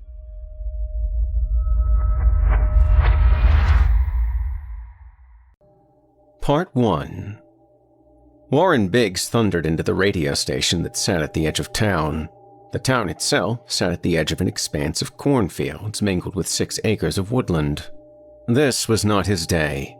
He arrived with his hands full, as usual, and cool weather had made the studio door lock uncooperative. First, it wouldn't take his key. Then it took it, but wouldn't let it go. He had made it inside with only seconds to spare, fumbling his donuts against his paunch where the soles of many devoured donuts already languished. He caught his foot on the leg of a rolling chair that had been left out in the walkway 4 inches too many. Laws of physics determined that this would result in some spillage from his coffee, but just a few drops. He sat down in front of the control board with a seismic thunk. Grabbing his headset caused the wire attached to it to pull his coffee into his lap, where it spilled much more than a few drops, in a place where there were much more than a few nerve endings. It was a howl that rattled the glass, but it was too early for anyone to be around to hear. He switched on the obsolete equipment and gave it the obligatory waiting period that it needed to warm up. He shook his head, hoping that his boss wasn't doing a station performance audit. His boss was not, so Warren's morning DJ show hit the airwaves at 5:15 a.m. instead of the official 5 a.m., an anomaly that wasn't terribly uncommon. With tears in his eyes from the spill of lava-hot Java on his oh mama, he hit the ground in form when the on-air light went green. Good morning from the sticks of Stocksville. Poor Joe and rock and roll, all you lovely dreamers and doers riding that early worm into the sunrise. DJ Warren Peace is going to keep you warm on this chilly September day with the hottest tunes from the coolest artists. So, stoke your fire and go get over that hump of today's hump day. Go get what's yours. Start a fire. Start a fire. Start a fire! That was the part he lived for.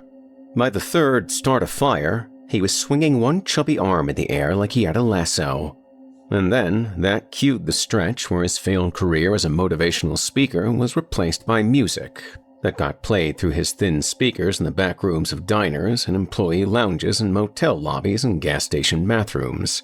Songs that were veritable EVPs of people that had bought into the American dream, gotten it, and likely lost it by the time anyone could attach their names to their songs.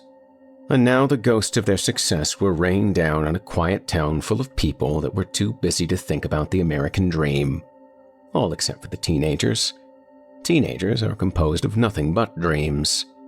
For a teenager to give up on their dreams would be a tantamount to self-mutilation. Teenagers like Jacob Pines, a lad who was 16 and every bit the pretty boy that girls swooned over along with their moms.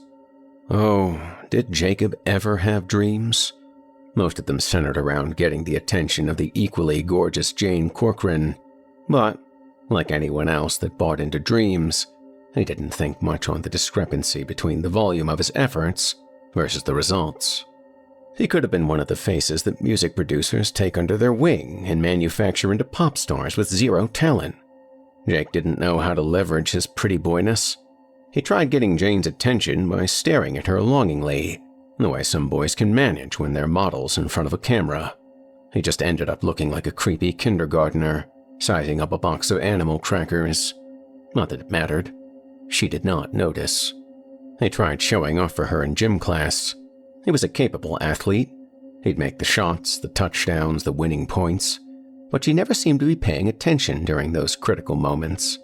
She always had that dreamy, faraway look to her, like she were in a perpetual state of being mentally absent, someplace where Jake's peacock feathers couldn't be seen. People willing to listen to Jake moan about his girl problems were a rarity in his world. You're not supposed to be prone to such things when you're hot. In spite of this, Ryan Lambert, with his bowl cut and poster-worthy dark eyes, was able to reach into the depths of his utter lack of experience with girls and offer some good advice. "Dunno, man. Maybe you'll have to start with something she actually likes. Like, get into what she's into?" "Yeah, well, what's she into?" Ryan shrugged hard enough to pull his head into his Jersey turtle fashion. "Well, I don't know nothing about her." And nobody did, really.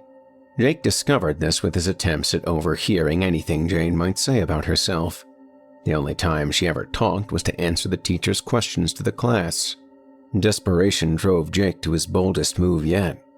The PE teacher's shrill whistle pealed throughout the gym, signaling everyone to come out of the locker rooms, one pool of boys and one pool of girls, both groups in the gray shirts and blue shorts that marked them as being the property of Stocksville Middle School. One of those groups was missing a member, Jacob Pines, who had hung back in the boys' locker room. He slipped into the girls' locker room when everyone was doing laps outside. He knew what her binder looked like. Pink flowers against a darker pink background. He went through the lockers whose combo locks had been carelessly left open, hanging like hooks. He prayed that one of them was hers. One of them was. There were clothes and her binder. He was so proud of himself. There had to be something about her. Anything, really, inside that binder. The binder was closed with a tiny lock.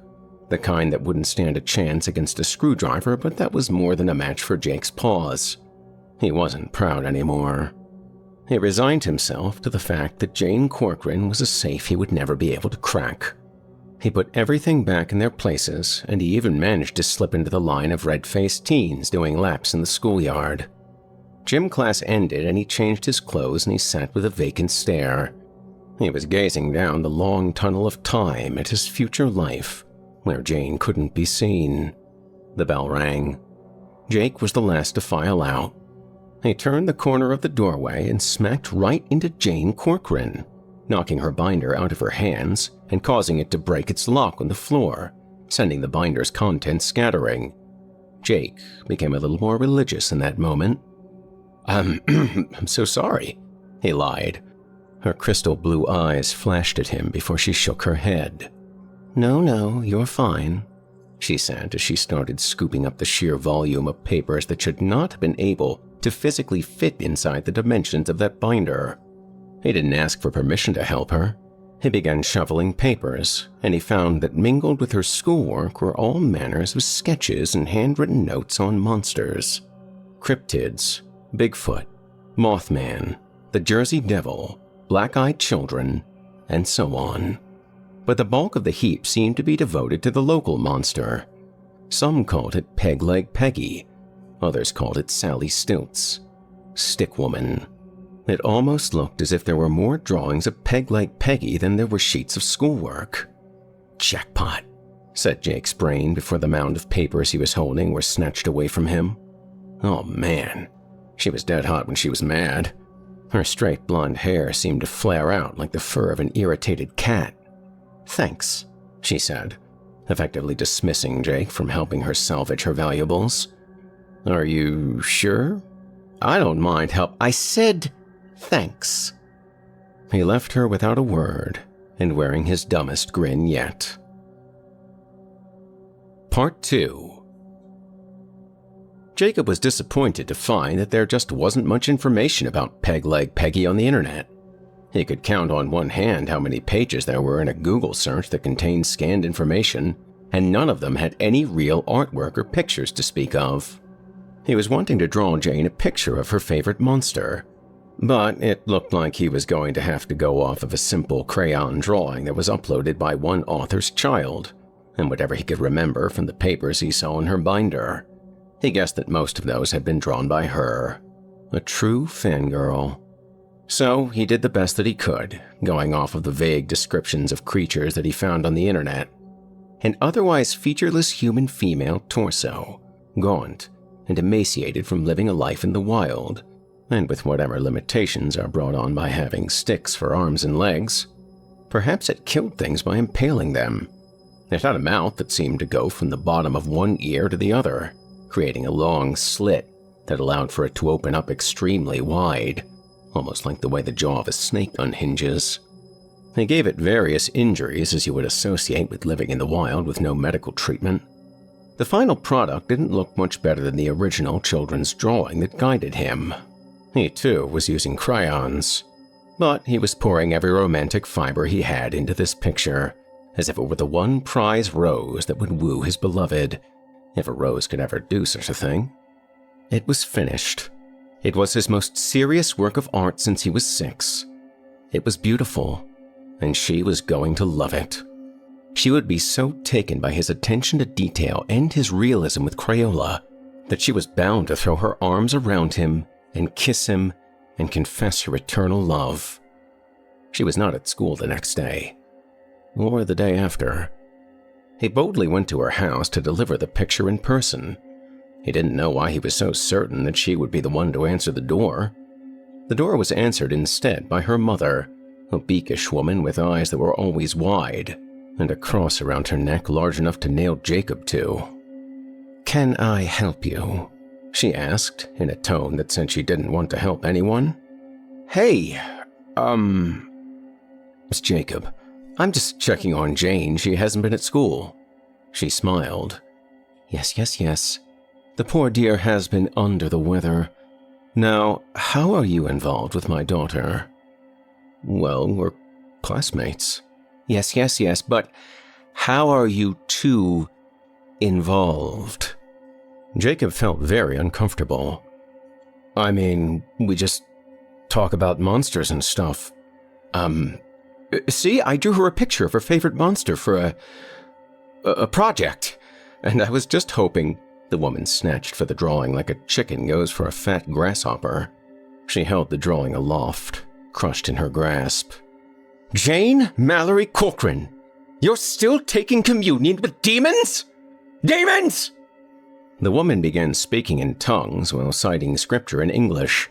She spun around like a dementia patient convinced that they were the Warner Brothers Tasmanian devil. She saved the tail end of her babble for Jacob. "Messenger from hell." Slam. A creeping dread settled into Jacob's stomach. He had just started a fire, and this woman seemed every bit the type to deal with fires by flogging them, or stretching them on a rack and demanding a confession. He began walking home feeling awful. How would he redeem himself from this one?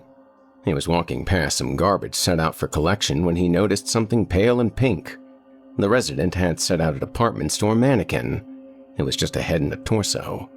He knew exactly what he was going to do.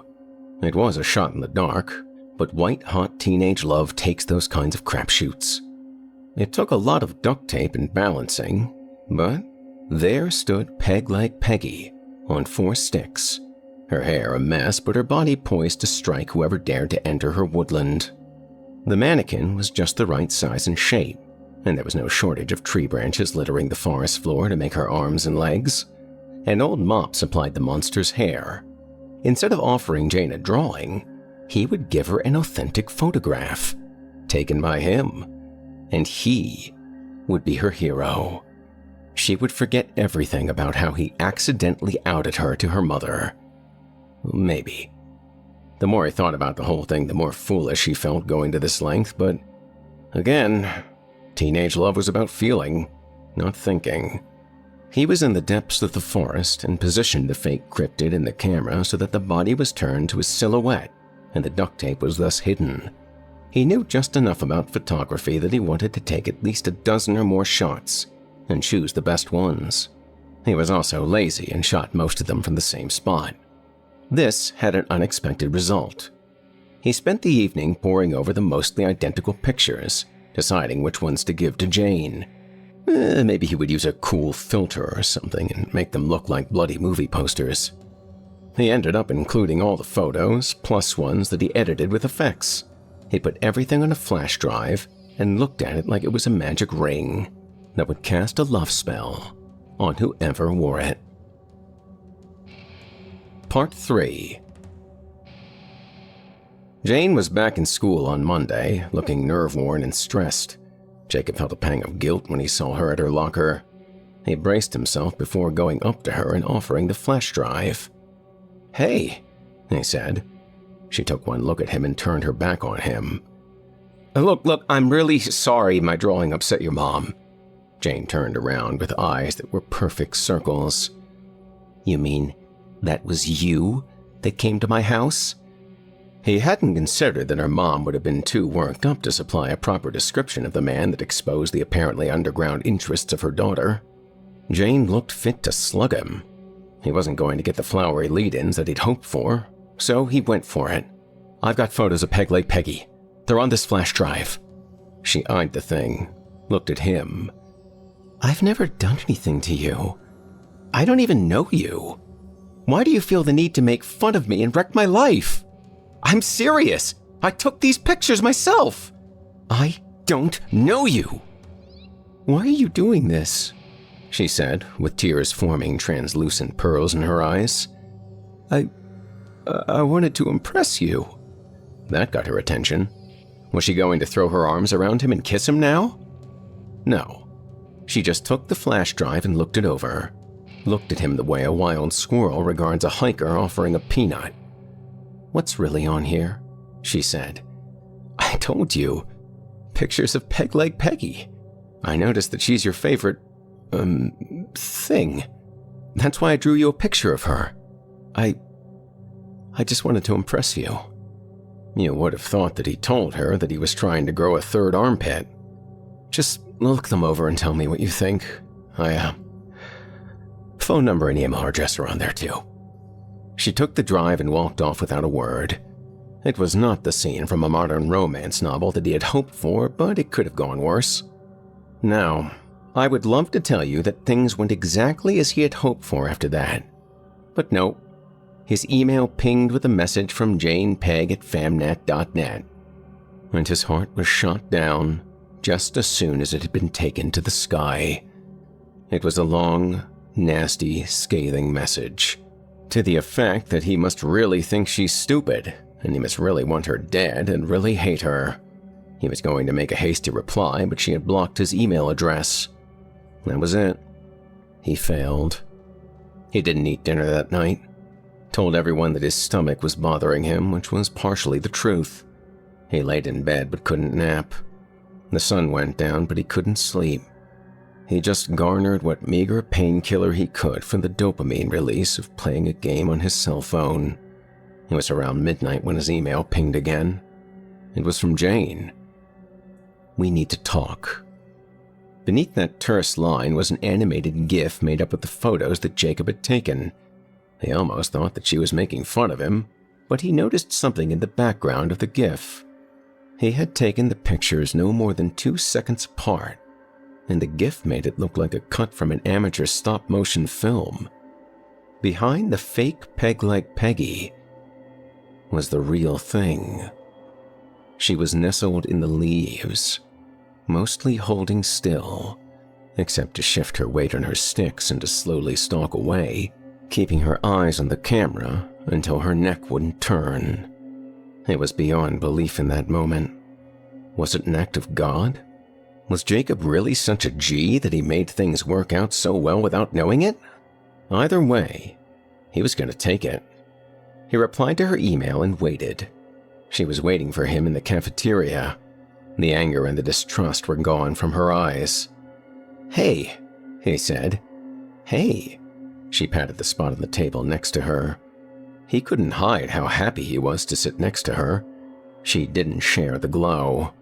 Instead, she wore the look of an addict trying to hide their hunger for a fix. "Can you show me where you took those pictures?" "Sure can." "Do you still have the mannequin?" He frowned internally. Why wasn't she talking about dating? "I took it home with me after I was done taking pictures, so yeah." "Why?" "Did you see the way that she acted?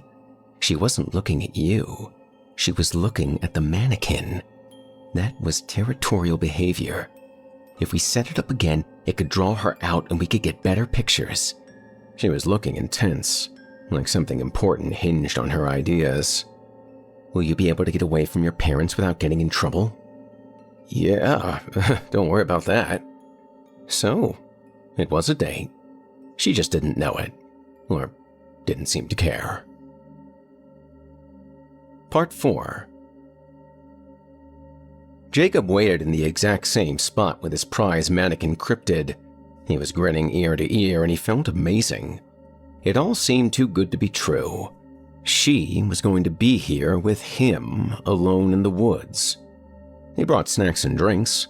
They were going to photograph a local legend, and he was going to win her heart in the process.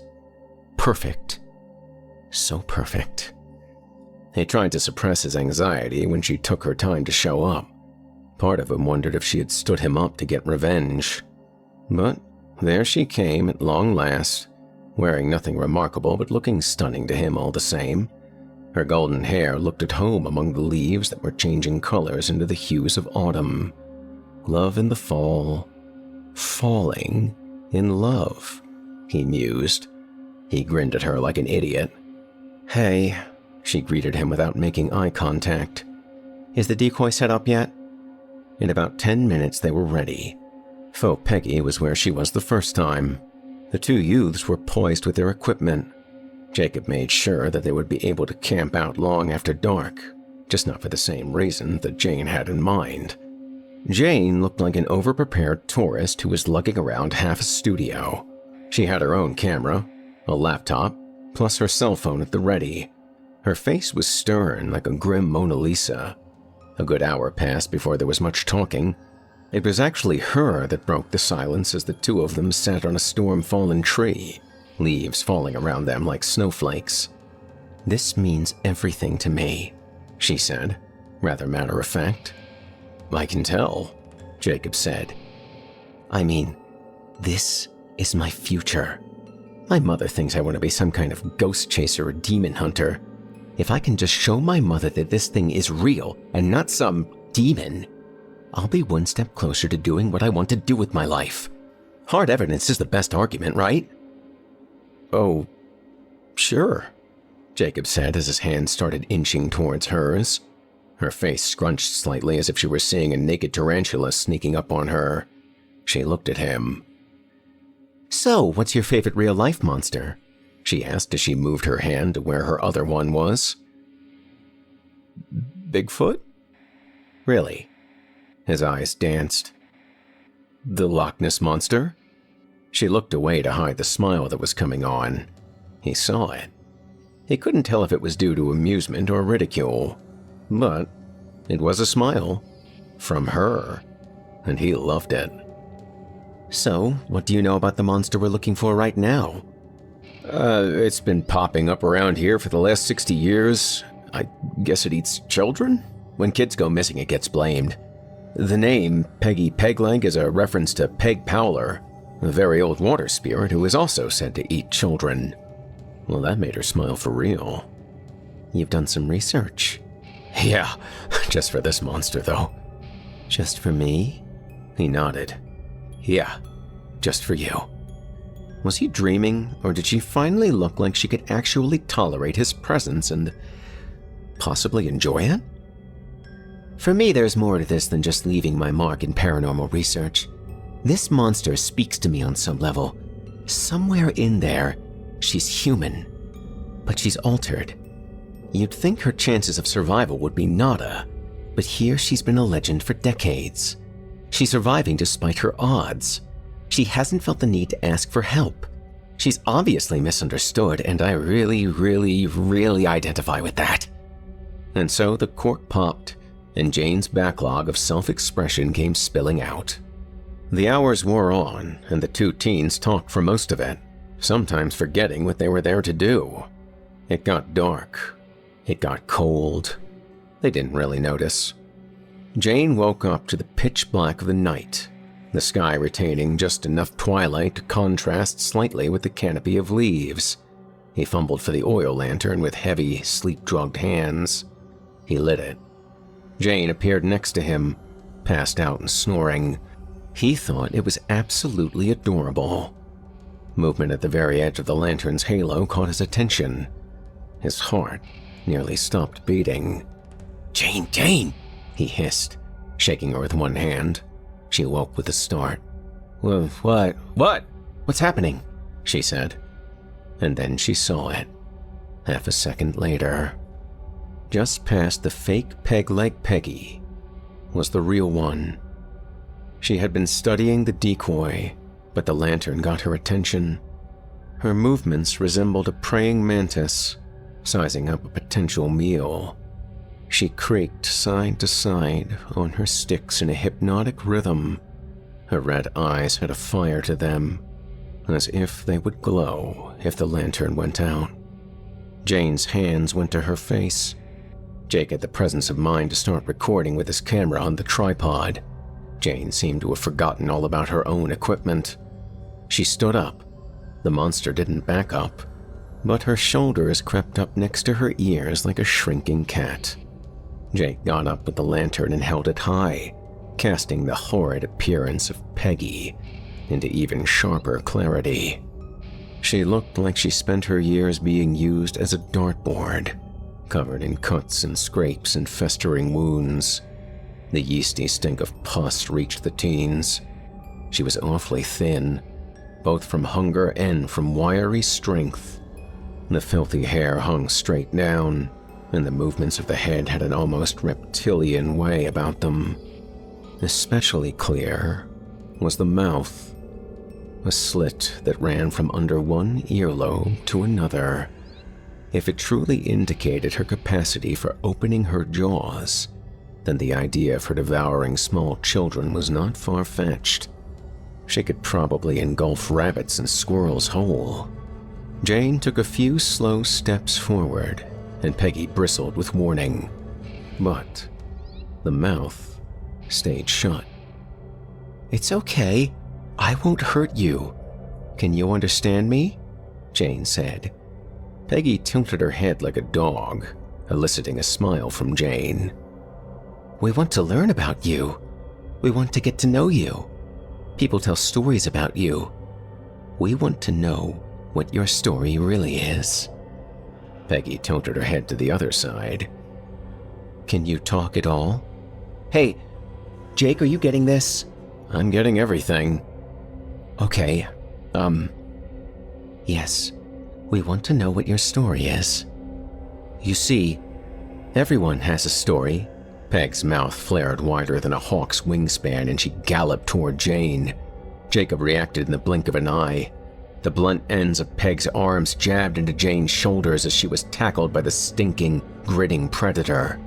Jake struck her with a kick to the side of her head, enough to knock her onto her back. He helped Jane up and commanded her to run. He mentally went through the contents of the backpack he was wearing and cursed himself for not bringing any means of defense. They had a good start, but Peg was already galloping like some sort of bizarre deer, enclosing the distance between them. Her mouth gaped open, like a demonic basking shark. She leapt and caught the heel of Jacob this time, just enough to make him stagger and fall. The oil lantern dashed against a nearby rock and erupted into flames. He rolled onto his back just in time for his abdomen to sustain the blunt force trauma of Peggy's arms as she took another flying leap and impaled him in the stomach. No flesh was punctured, but the pounds per square inch was agony for his internal organs. He was just able to slide his knees up between his stomach and the monster and plant his feet firmly against her chest and sent her flying onto her back. He anchored his hands to get up and found something round like a cylinder. Half a second of comprehension took him, and a light bulb went off in his head. He got up, stood behind the fireball that the oil lamp had become, and waited. Peg writhed herself back onto her stilts just in time to get a face full of fire. Jacob had taken the container of lamp oil that had rolled out of his backpack and thrown it through the fire at her, an improvised flamethrower. A painful squeal wrecked the ears of the two teens as Peggy was engulfed. There was no recovering from that one. It was a direct hit. The monster's rage drove it to chase after the teens again, and they fled, but they didn't need to run far. The fire overwhelmed the monster, but they were too busy running for their lives to notice. They ran until they couldn't run anymore. They could see the streetlights of civilization ahead. They looked back at where they had come from, looked at each other. "The camera," she said between gasps. "We can go back and get it later. I'm sorry for having to attack her." Jane didn't reply. They agreed to go back early in the morning tomorrow, Sunday, and retrieve the camera. If she couldn't get past her parents, he would do it by himself. Part 5. Fire Marshal James Baldwin got a phone call at about 1 in the morning.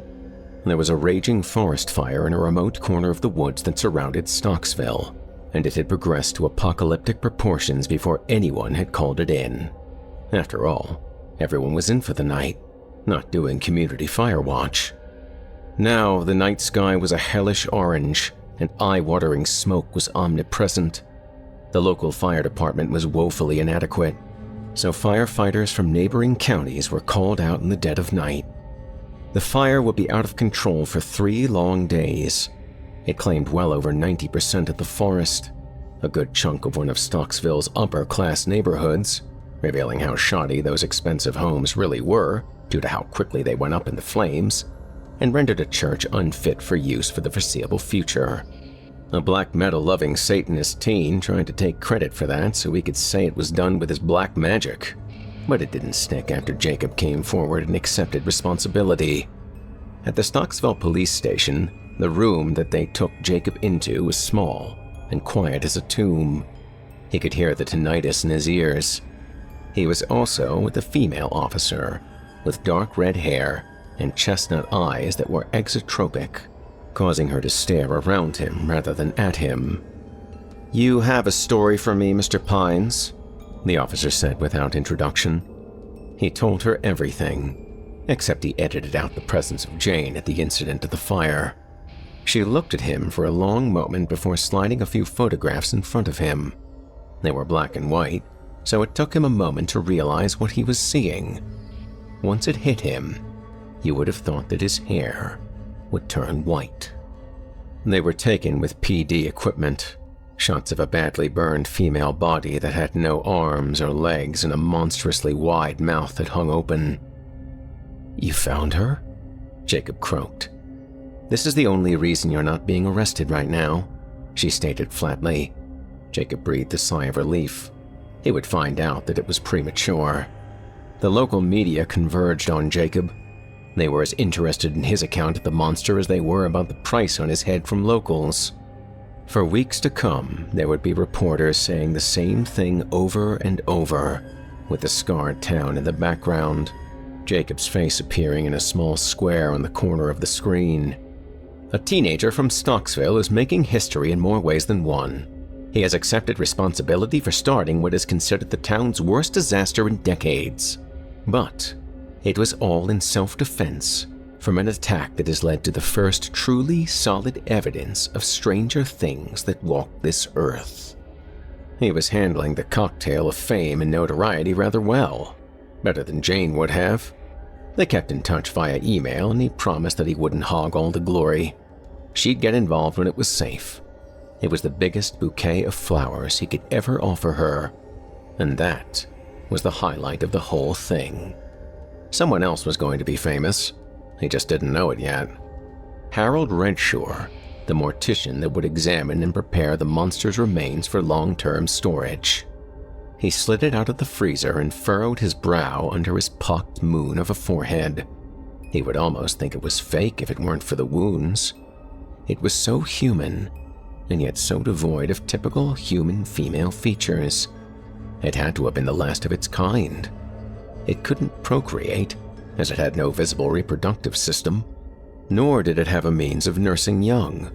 Apparently, a new species was born with it, and a new species died with it.